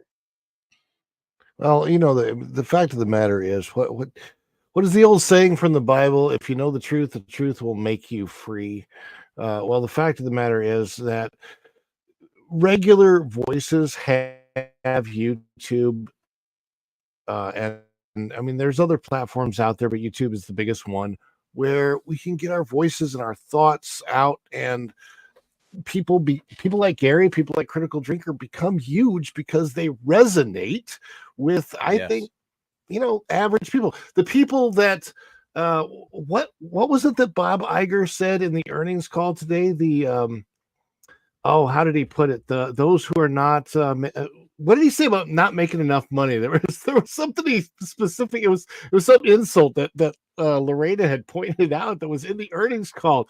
Those of less than a certain amount of income. Oh, the lower income earners. That's what it was specifically. The lower income earners. I couldn't believe that was said, but it is not lower income earners. It's average, everyday, normal Americans that grew up with core values, which is funny because they talk about core values and core memories and stuff and Inside Out. People that believe in right versus wrong, good versus bad, the old type of Star Wars where you knew what good was and you knew what evil was. We just want regular entertainment stuff that satisfied us, so we talk about it. And then some people like Gary and people like Critical Drinker, U-Pro, Valiant, blow up because I mean, like I started as like a huge fan. You remember the first time I came out, I'm fanboying because I love you guys so much for putting that out there. Well, and then you met me in person at then you met me in person at the Polynesian, and you said, never mind with that guy. Never mind. No. You're great, man. You're we had fun. We had fun. Hey, well, I want to ask TDS real quick. Go ahead. Finish your point, Ron. I didn't mean to interrupt. No, I was just going to say, when you have that much love, there's going to be people that are jealous, and they're going to people have hate as well. People have envy as well, and they're going to destroy you, especially when those emotions are so negative. When you're doing something like we do, and this is what's been great for me, the community's been so positive. You don't care about the voices that might be different. You let them have their voice, let them be heard, because the truth and the right will always win out. Yes. Nobody gets away with anything ever. And remember that, folks. It's a key thing to take away. I know you all out there in the audience, you're the highest IQ, highest moral, and the most generous audience on YouTube, on the YouTubes out there. But if you do something wrong, remember that you are the one who has to live with it and go to bed with that. You get to be you, and you get to be with you all the time. So nobody gets away with anything ever, even if we think they do. Yes, Derek. Listen, I want to let me give you an illustration of how this works. Have you guys heard of the Ash conformity experiment? Are you guys familiar with that? Derek, you're going deep. Tell the audience, what is it? Okay, let me share this with you. Share this. Let me just kind of walk everybody through this. Okay. So the way the Ash conformity experiment works, for those that don't know, it's a very interesting study where you have a test group of, let's say, 10 people. And 10 people are asked to give an answer to a particular question, like this question here. We have a line on the left. We have 3 lines on the right. Which line is equal to the line on the left? Now, it should be obvious to everybody the answer is line C. Okay, that's what should be obvious. But in the Ash conformity experiment, what happens is you have one test subject and a group of actors. All right, the actors are all going to give the wrong answer, and it's usually the same answer. So let's say all the actors say A. Okay, they all say the letter A. As they go down the line, every single one of these guys also says A is the, and then the last guy, which is the test subject, he'll say A, because he wants to conform to the group. He doesn't want to break conformity. And that's the I would not perform well. I would not perform well, Derek, because I would, if they got to me the end, I'd say, you're all bat cuss crazy. But listen to this, okay? What they did in this experiment is they said, okay, everybody, let's say there's 10 people in one test subject. The 9 guys that say it's all A, the test subject will answer will answer A, will give the wrong answer 75% of the time. 75% of the time, they will give the wrong answer. However, if one person, just one person in that group gives the correct answer, the wrong answer drops from 75% to 5%. That's what I'm talking about when you talk about breaking the gaslighting, because you only need one strong voice to say it's C. Obviously, it's C. But then if you have everybody that just wants to conform to the norm, they just want to go along to get along. And again, think about it. We have a lot of people in our country that absolutely do that. They'll just go along. They won't break the narrative. They don't question things. I'll just go along to get along. That's what we have going on right now in this country in a large way. And so a voice like Gary, who comes in and says, look, this is nonsense, okay? This is absolute nonsense. This is the truth. He breaks the gaslighting. And now more people, we have communities growing. He's over 1 million subs. Your channel's growing, Valiant, all kinds of other channels are growing because there's a guy out there and there's multiple of us that break the gaslighting. And that's what we need. That's why, you know, I'm glad you put up John F. Trent, because I was just about to mention him. That's why when I cover an article, no, seriously, this is why when I cover an article, I'll shout out That Park Place, shout out to John F. Trent. I say that on almost every article, and That Park Place is kind of my go-to for most of the articles that I cover. Same thing with Bounding in the Comments and Spencer Bakuli, because these guys are the ones that are telling the truth. And a lot of the cats, when you go to Deadline or, you know, Hollywood Reporter and all these other, these guys are gaslighting you. They're just following what Hollywood wants them to say and what generally mainstream media wants you to know. Okay. So I just thought, like, it's something to think about. Anytime you feel like you're getting gaslit, just listen really carefully for that. And then try to plug into what these other content creators are doing, which is, again, why it's so important these channels continue to grow, because we all break the gaslighting. It might not be me. It might not be you, Pro. It might not be Nerdrotic. It might be Chris Gore. All right. That helps somebody kind of see the light and, okay, this is what entertainment is. And this all affects culture. It affects culture all the way down to the bottom line. So again, this is why we do what we do. And I'm glad everybody out here that watches us continues to support us, help these channels grow, like, subscribe, share, because look, we're all in a culture war. I don't know if you guys are aware of that, but we're in a war. Absolutely. And man, I think you are earning mad respect, Derek, with every time you speak out. So many in the chat taken aback by you and your proliferation for truth. Fantastic to see it. Ron, you had me nervous there because the next segment is all about you and what you've heard. So I thought, well, that's gonna throw an odd wrench in this thing. But real quick, folks, and by the way, thanks to all of our wrenches out there doing the moderating this evening. Still holding more than 1,700 of you in the audience, having tickled 2,000. And folks, as we get ready to go into the next topic, we're going to be bringing on another panelist to discuss this because it's very fascinating. I do want to draw your attention to what's on the screen momentarily, ladies and gentlemen, as we get ready to go to our last topic, and that is that apparently there is now a new community notes system coming to YouTube. I have a feeling that it might not work as well as what we have on X. I'm worried it might be a little bit pushed in a particular direction. We'll see, but it's things like this. It's like the community notes tab that Elon introduced. It's like him taking over X. It's like Derek and Ron and Master the TDS doing such a phenomenal job of getting into the truth. And TDS, wow, what a great job of breaking down the bots that the average person doesn't know about. That is what is breaking through this conformity, which, when done in mass, turns into mass formation psychosis over time. It's little bad decisions over and over and over that put you in a really awful territory.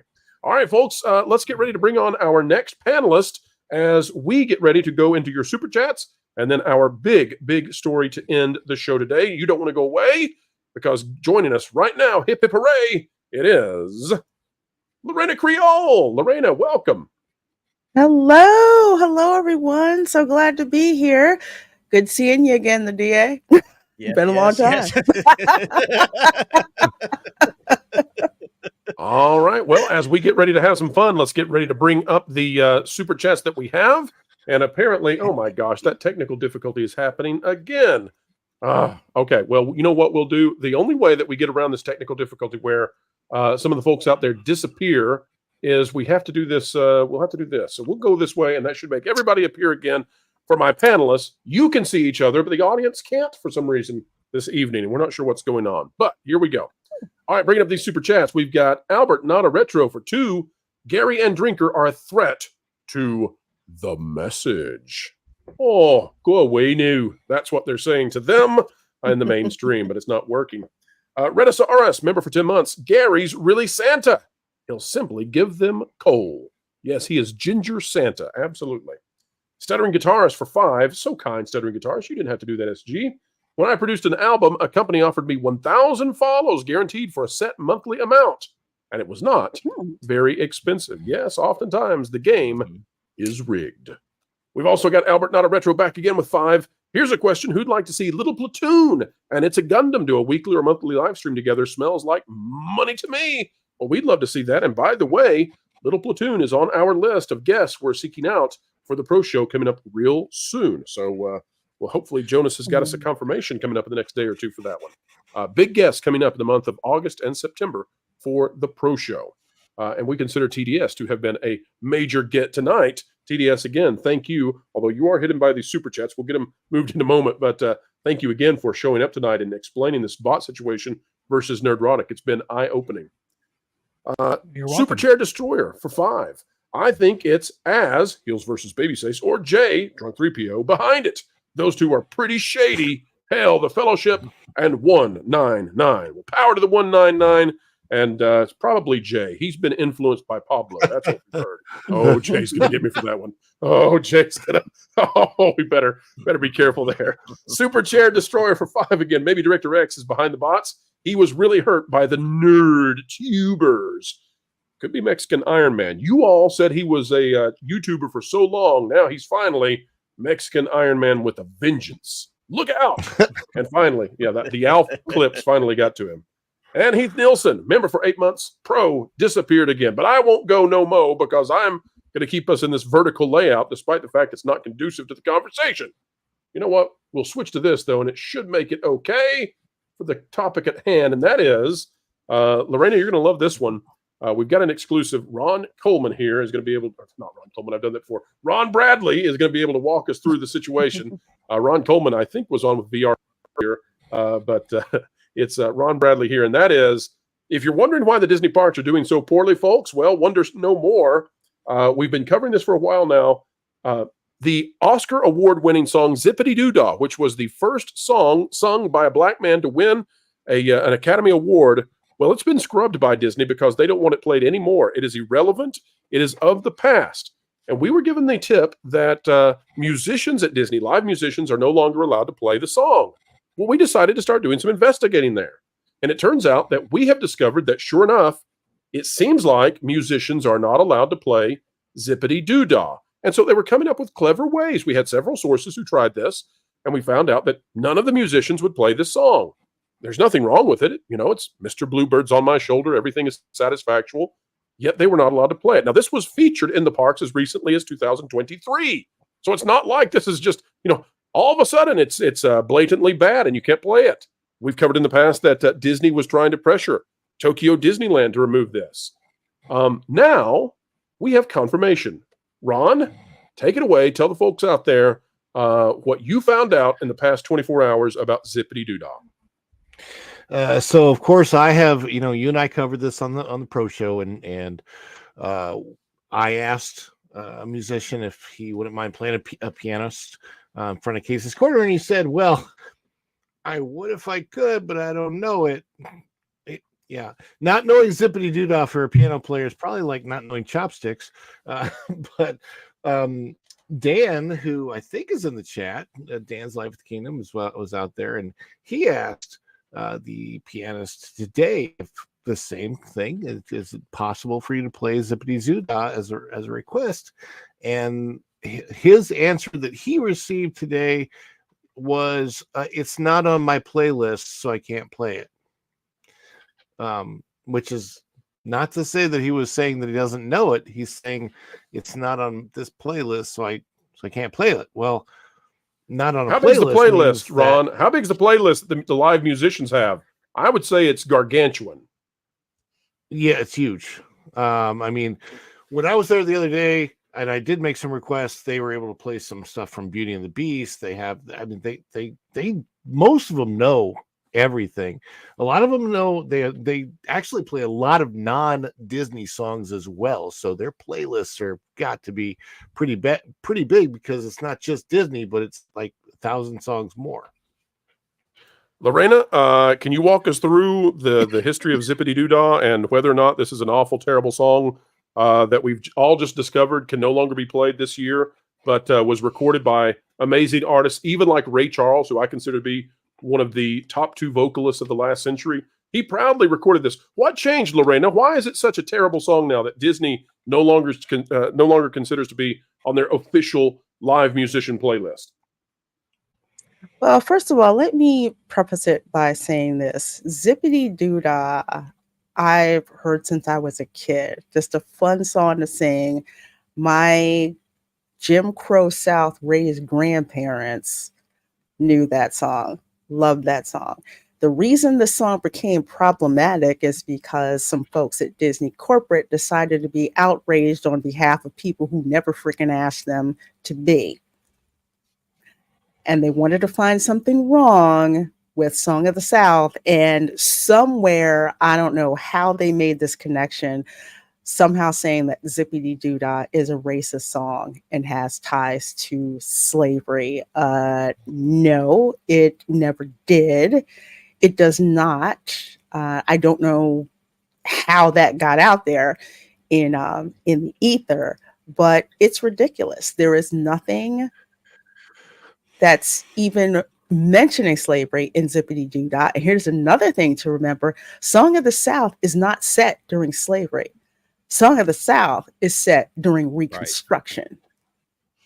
Yeah, I think Pro said he'll be back in just a moment. I think a lot of people don't know that, Lorena, is that everybody thinks these are slaves when they're seeing, you know, Uncle Remus and these stories that came on Song of the South. They're thinking that these are all like slaves being held captive on the plantation. Like, no, this is after Reconstruction, you know? So why do you think people misconstrue like the entire purpose of Song on the South? I absolutely love that movie. I think that is one of Disney's like hidden gems, you know, and a lot of people haven't seen it because, you know, they've hidden it or they don't want anybody to talk about it. And now, of course, Splash Mountain is gone. Like they tried to erase this song. And the thing that really frustrates me is that when you talk about like Brer Rabbit, you know, and the cultural stories that came over from Africa, like that was absolutely a original story told by Black folks that were carrying these traditions all the way across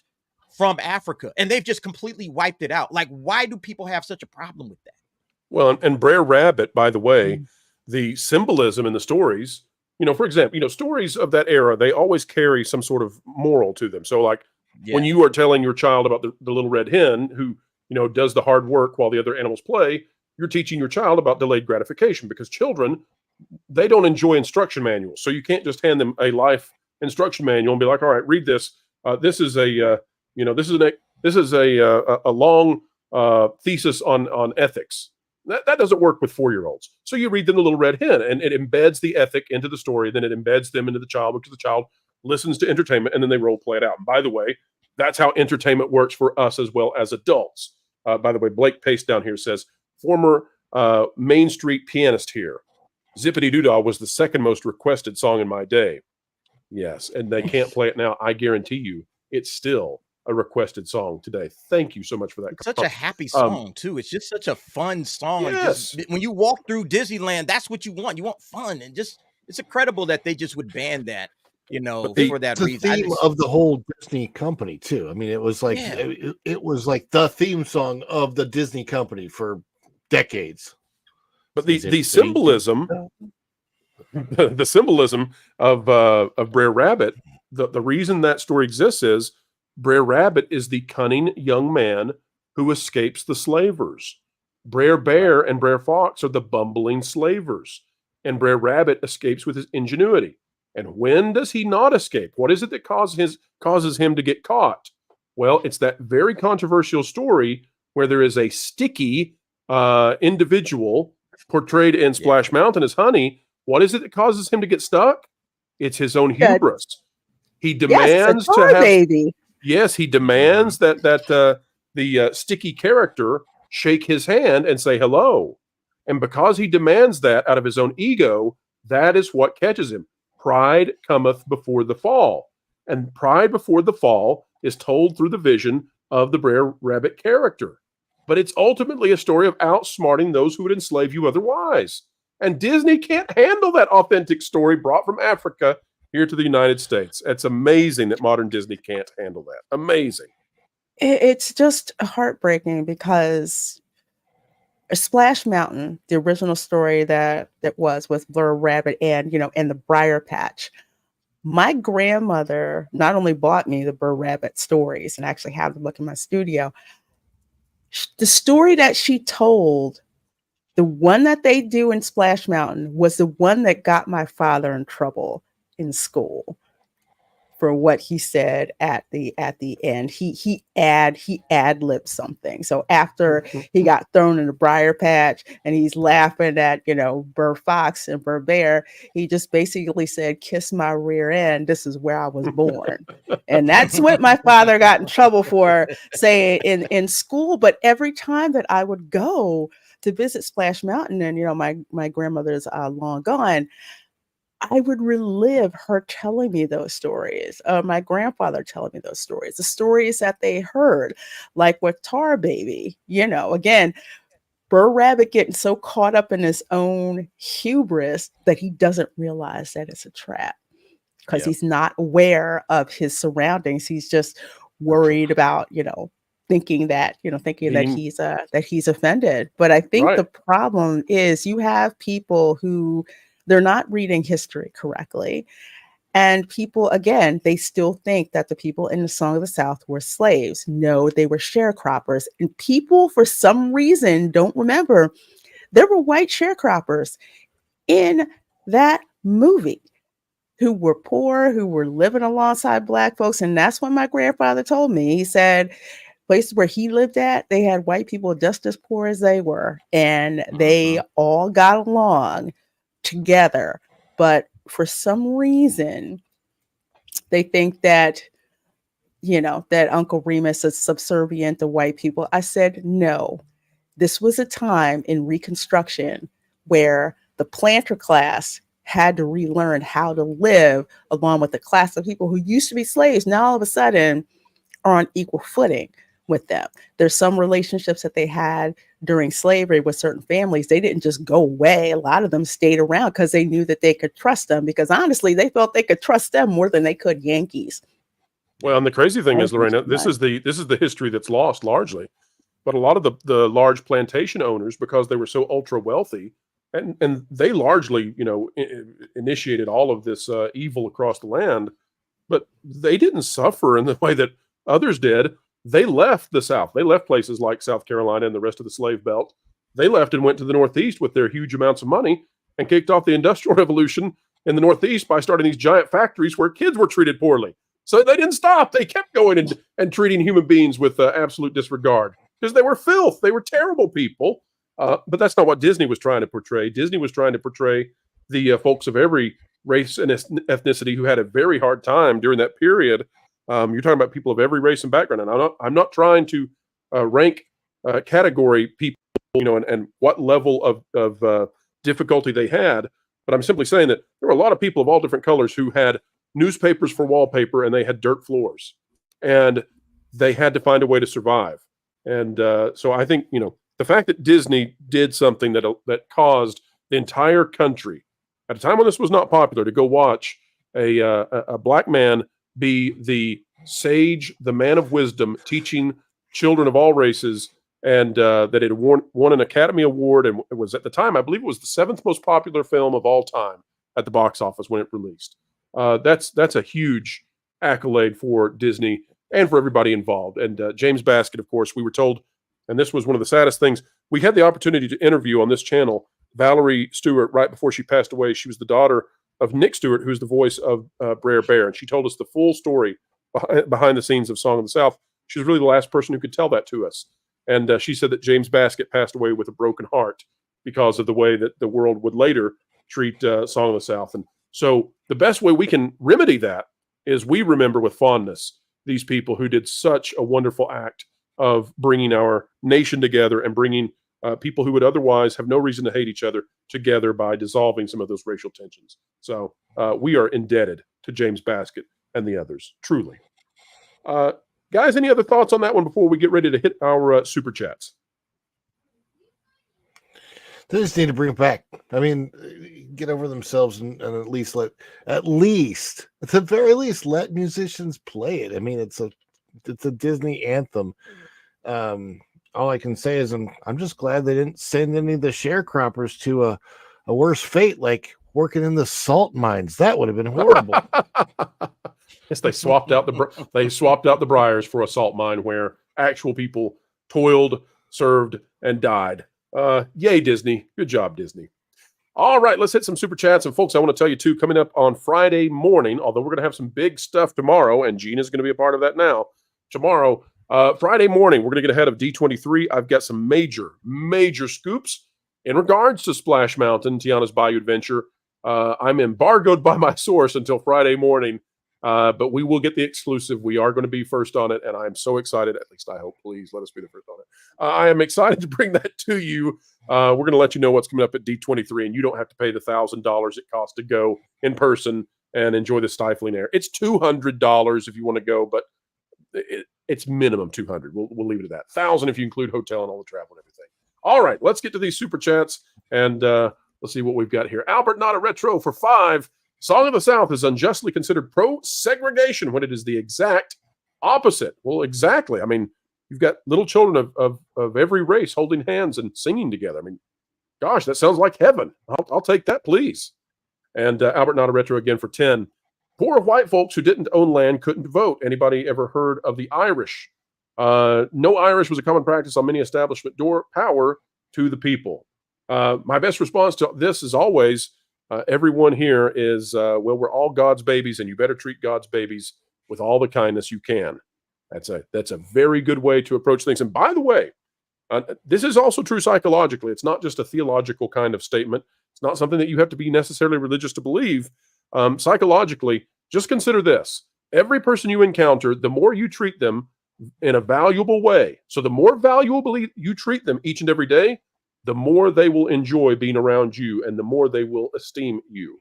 So there's a psychological basis for treating everybody with divine worth. And what does that mean? Well, to treat them with the utmost worth you can muster, because in doing so, they'll reciprocate that as best they can. And that's what you need most, and that's what they need most. Even little infants, if they don't receive love, it's going to be a hard road for them. From the time we enter this world until the time we leave, we want to be treated as if we really matter. Because guess what? The cosmic truth, the theological truth, the ethical truth, the truth with a capital T is you do matter. And we appreciate you being here today. TDS, I appreciate you coming our way today. And I just want to ask you before we get ready to wrap up the show, what are your next steps? Where are we going with uncovering this activity that you've discovered on Twitter and have been so kind to bring to us? What do you got on the forefront? We're still looking into if there's any other accounts involved and seeing if there's any other activity behind them that are bot related. Right now, I'm kind of dealing with a little bit of a situation of my own where I've been kind of being attacked by bots pretty much for the past month that are taking videos of mine and uploading them on other platforms and altering them with like fair use disclaimers and whatever. It's really, really weird. But I'm looking into that as well. But in particular with the stuff around Nerdrotic, we are looking into other bigger accounts that we do have that we're interacting to see if there's anything going on there. And if there is, obviously we'll let people know. But for now, that's kind of where the next steps are going so far. And what do you think is going to happen in terms of bot usage on X? Do you think that Elon is going to clean up that situation, or do you think that they anticipate what he's up to next? No, he's not going to clean it up. Honestly, he has cleaned up certain things, and I'm just going to be honest here. Like, I can't say who told me this or anything, but apparently I've upset some people and I've spoken with people who work for Twitter, so it's not like this is a crazy thing to make, but I've been told by someone who... Are you going to cost me my Model S Plaid by being here? Is that what's going to happen? Am I losing that chance on that? I don't know. I will say this. I've been told that apparently some of my bot findings have been basically disadvantageous.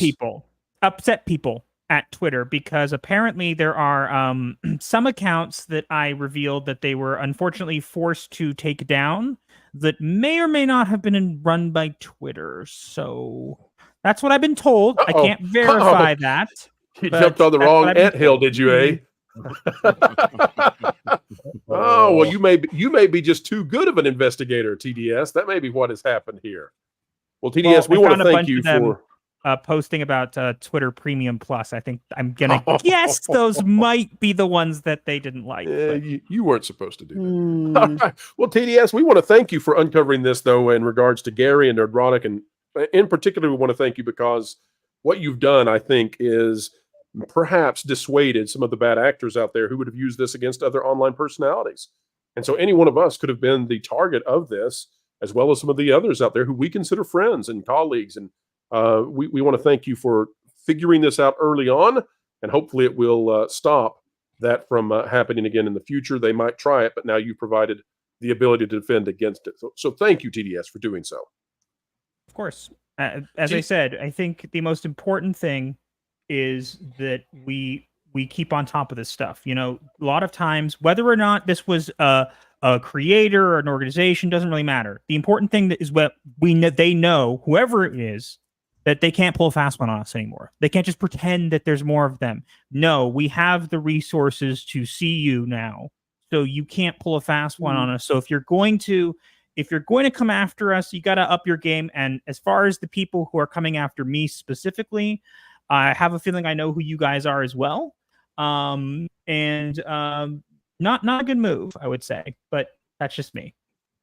All right. And TDS, could you tell the folks out there, plug your channel, tell them where they can find you, not only on your slice of YouTube, but also on the platform that is known as X?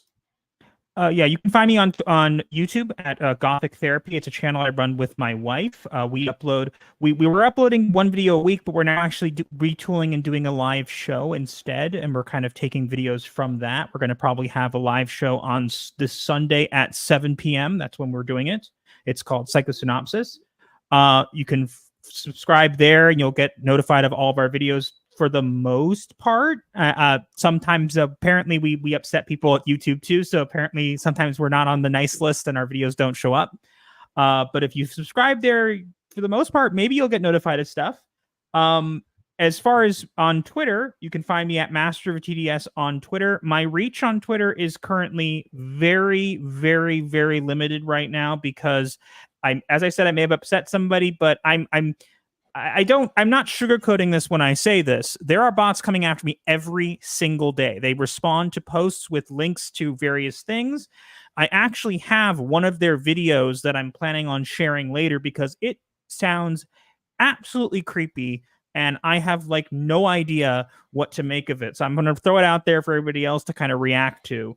But they're coming after me pretty much every day. And I think that my account gets like hit for like spam labels at some point because people will say, "Hey, I don't see half of your tweets anymore."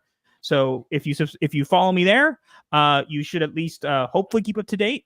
And if you and do so on YouTube as well, and then hopefully one of those will let you see what I'm doing. If not from there, you know, you can also find me on Instagram at MasterTS as well. So TDS, while I've got you looking at your YouTube channel, it looks to me like you might enjoy a movie coming out this fall. I don't know. You could say, well, no, I'm actually not a fan of it.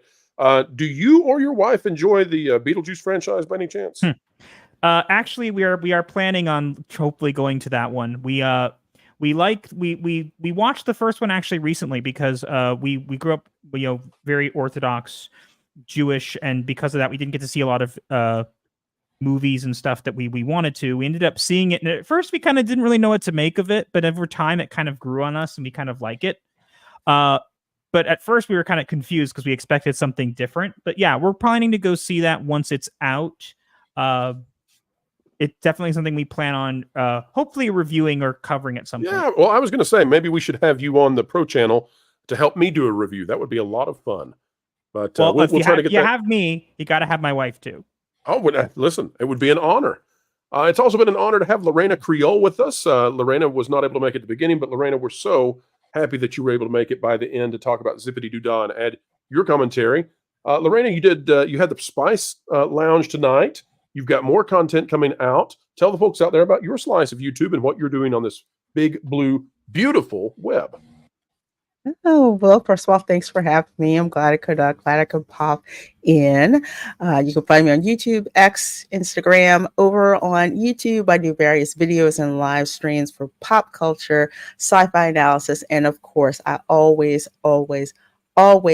keep it real when it comes to theme parks. Pixie dust is a hell of a drug, and I don't go for the free cupcakes. So today on the Spice Lounge, Ron dropped in on the show and we broke down the Q3 earnings report for Disney from the perspective of what they said about the parks. Basically, there's not enough of you poor people coming to parks.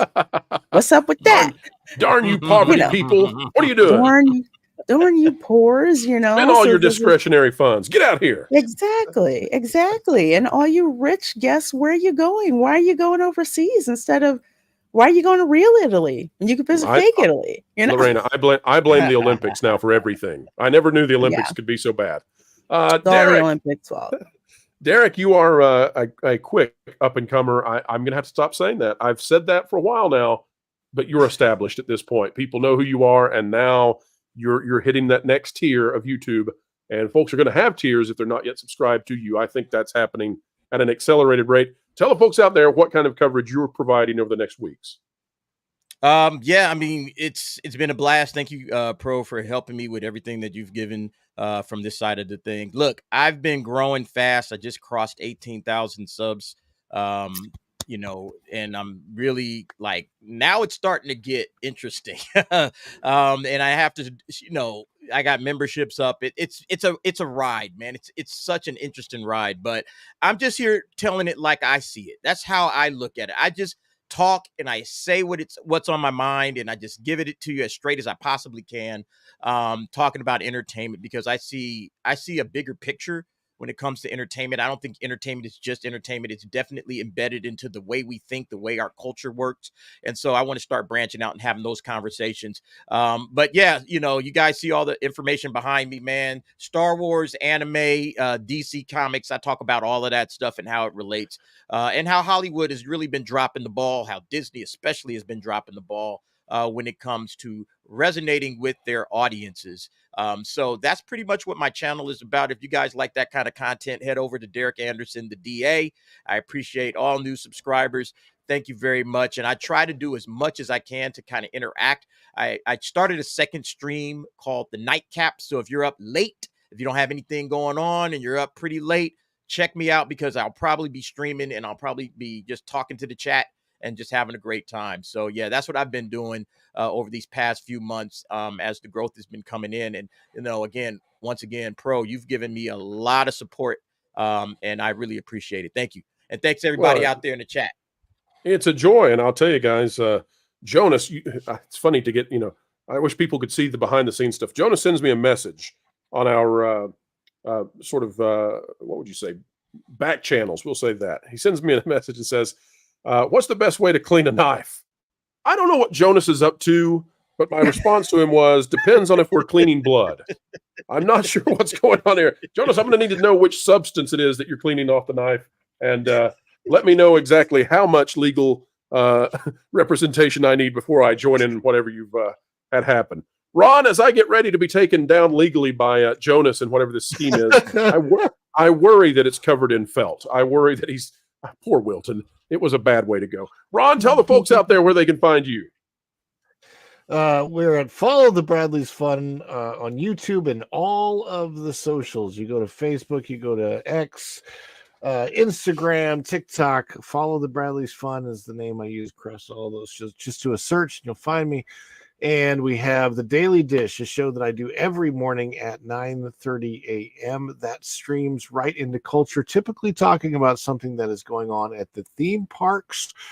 Tomorrow morning, that stream is going to be cut a little bit short as we premiere from that stream my newest vlog on Universal, and having visited there recently and the Epic Universe Preview Center, why I think it is going to literally blow Disney out of the water next year when it comes out. So that will be that whole thing starts at 9:30 tomorrow morning, and then we are continuously doing family vlogs of whether we're visiting the theme parks, the water parks, perhaps a train trip up north, to visit another part of Orlando or Florida that people may not be aware of.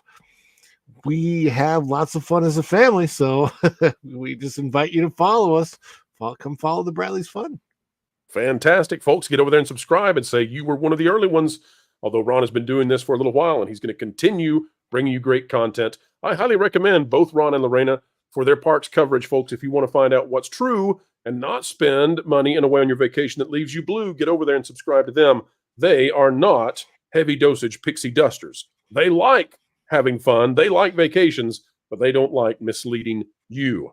All right, folks, Vacation Radio. Let's talk about it briefly.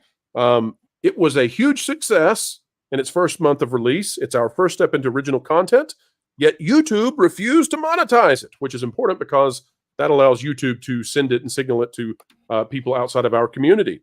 We need to get that channel monetized. And what we have learned is that YouTube is refusing to monetize it based on the radio station aspect of it. What we're doing is so new and so different that maybe YouTube just doesn't know what to do with it. But we have got an agreement now, and we're going to send you to a premiere, and apparently they're willing to count premieres. What we need from you is, if you would not mind, allow this premiere to play in the background of whatever device you're on, and just play it throughout the evening. You can go do other things. You can enjoy the music. And tonight, by the way, we'll be playing most of the new stuff that's just appeared on Vacation Radio. And folks, this is important for us because as soon as Vacation Radio is monetized and up and running and 24/7 radio station with real commercials and real support, well, guess what? We're going to be starting a rock station. We've got Stuttering Guitarist helping us and others, and we're going to be starting a rock station later this year. Some of the music is absolutely phenomenal, and the rest of it is even better. We don't just we don't divide and conquer, folks. We just conquer. And it's all because of you, because you are the gigawatt. So that's where we're going to send you in just a moment. Again, folks, this is a once in a blue moon Wednesday live stream. We don't do these. We're not taking this as our spot. We're not going to do that, not for a moment. We want you to enjoy Doomcock and the others who stream on Wednesday nights. This was just breaking news. TDS had it, and then we had the Gina Carano situation. We had to cover it, so we will go back to our normal programming starting tomorrow.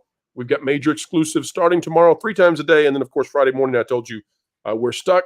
The source says we can talk about what's really going on with Splash Mountain and a huge amount of money. Ron, I might invite you to come do that video with me. Huge, and Lorena too. They're going to spend a lot of money, folks, and we know about it now. All right, as we send you on your way, one quick reminder about what's going on with Disney. Folks, it wasn't a good day for Disney, and we think we know why. The power of one, the power of two, the power of many. Poor Luke. Poor Luke. It never gets better for him. All right, folks, we will see you soon in the morning. We'll be there. And folks, the news never stops, so neither do we. Go subscribe to all of our wonderful guests. And again, a special thank you to Master of the TDS for doing a phenomenal, wonderful job. He's asleep, though. He's out. Look at the closed eyes. All right, we're out, folks. See ya. Have a great night. The mainstream media just can't understand how it is we continue to do what we do. They don't realize that we are powered by you, and you are 1.21 gigawatts! 1.21 gigawatts!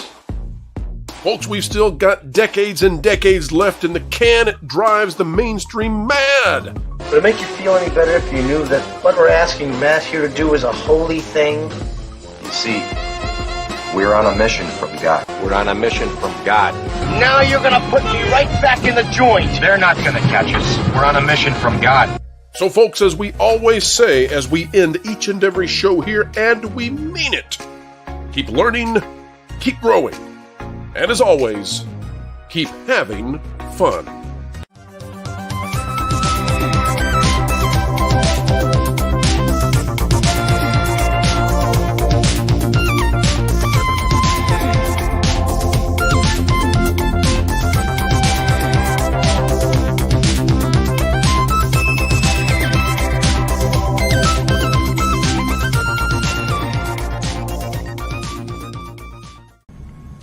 Every time they hit him, he stood back up again. So they hit him harder. Still, he got back to his feet. Standing man.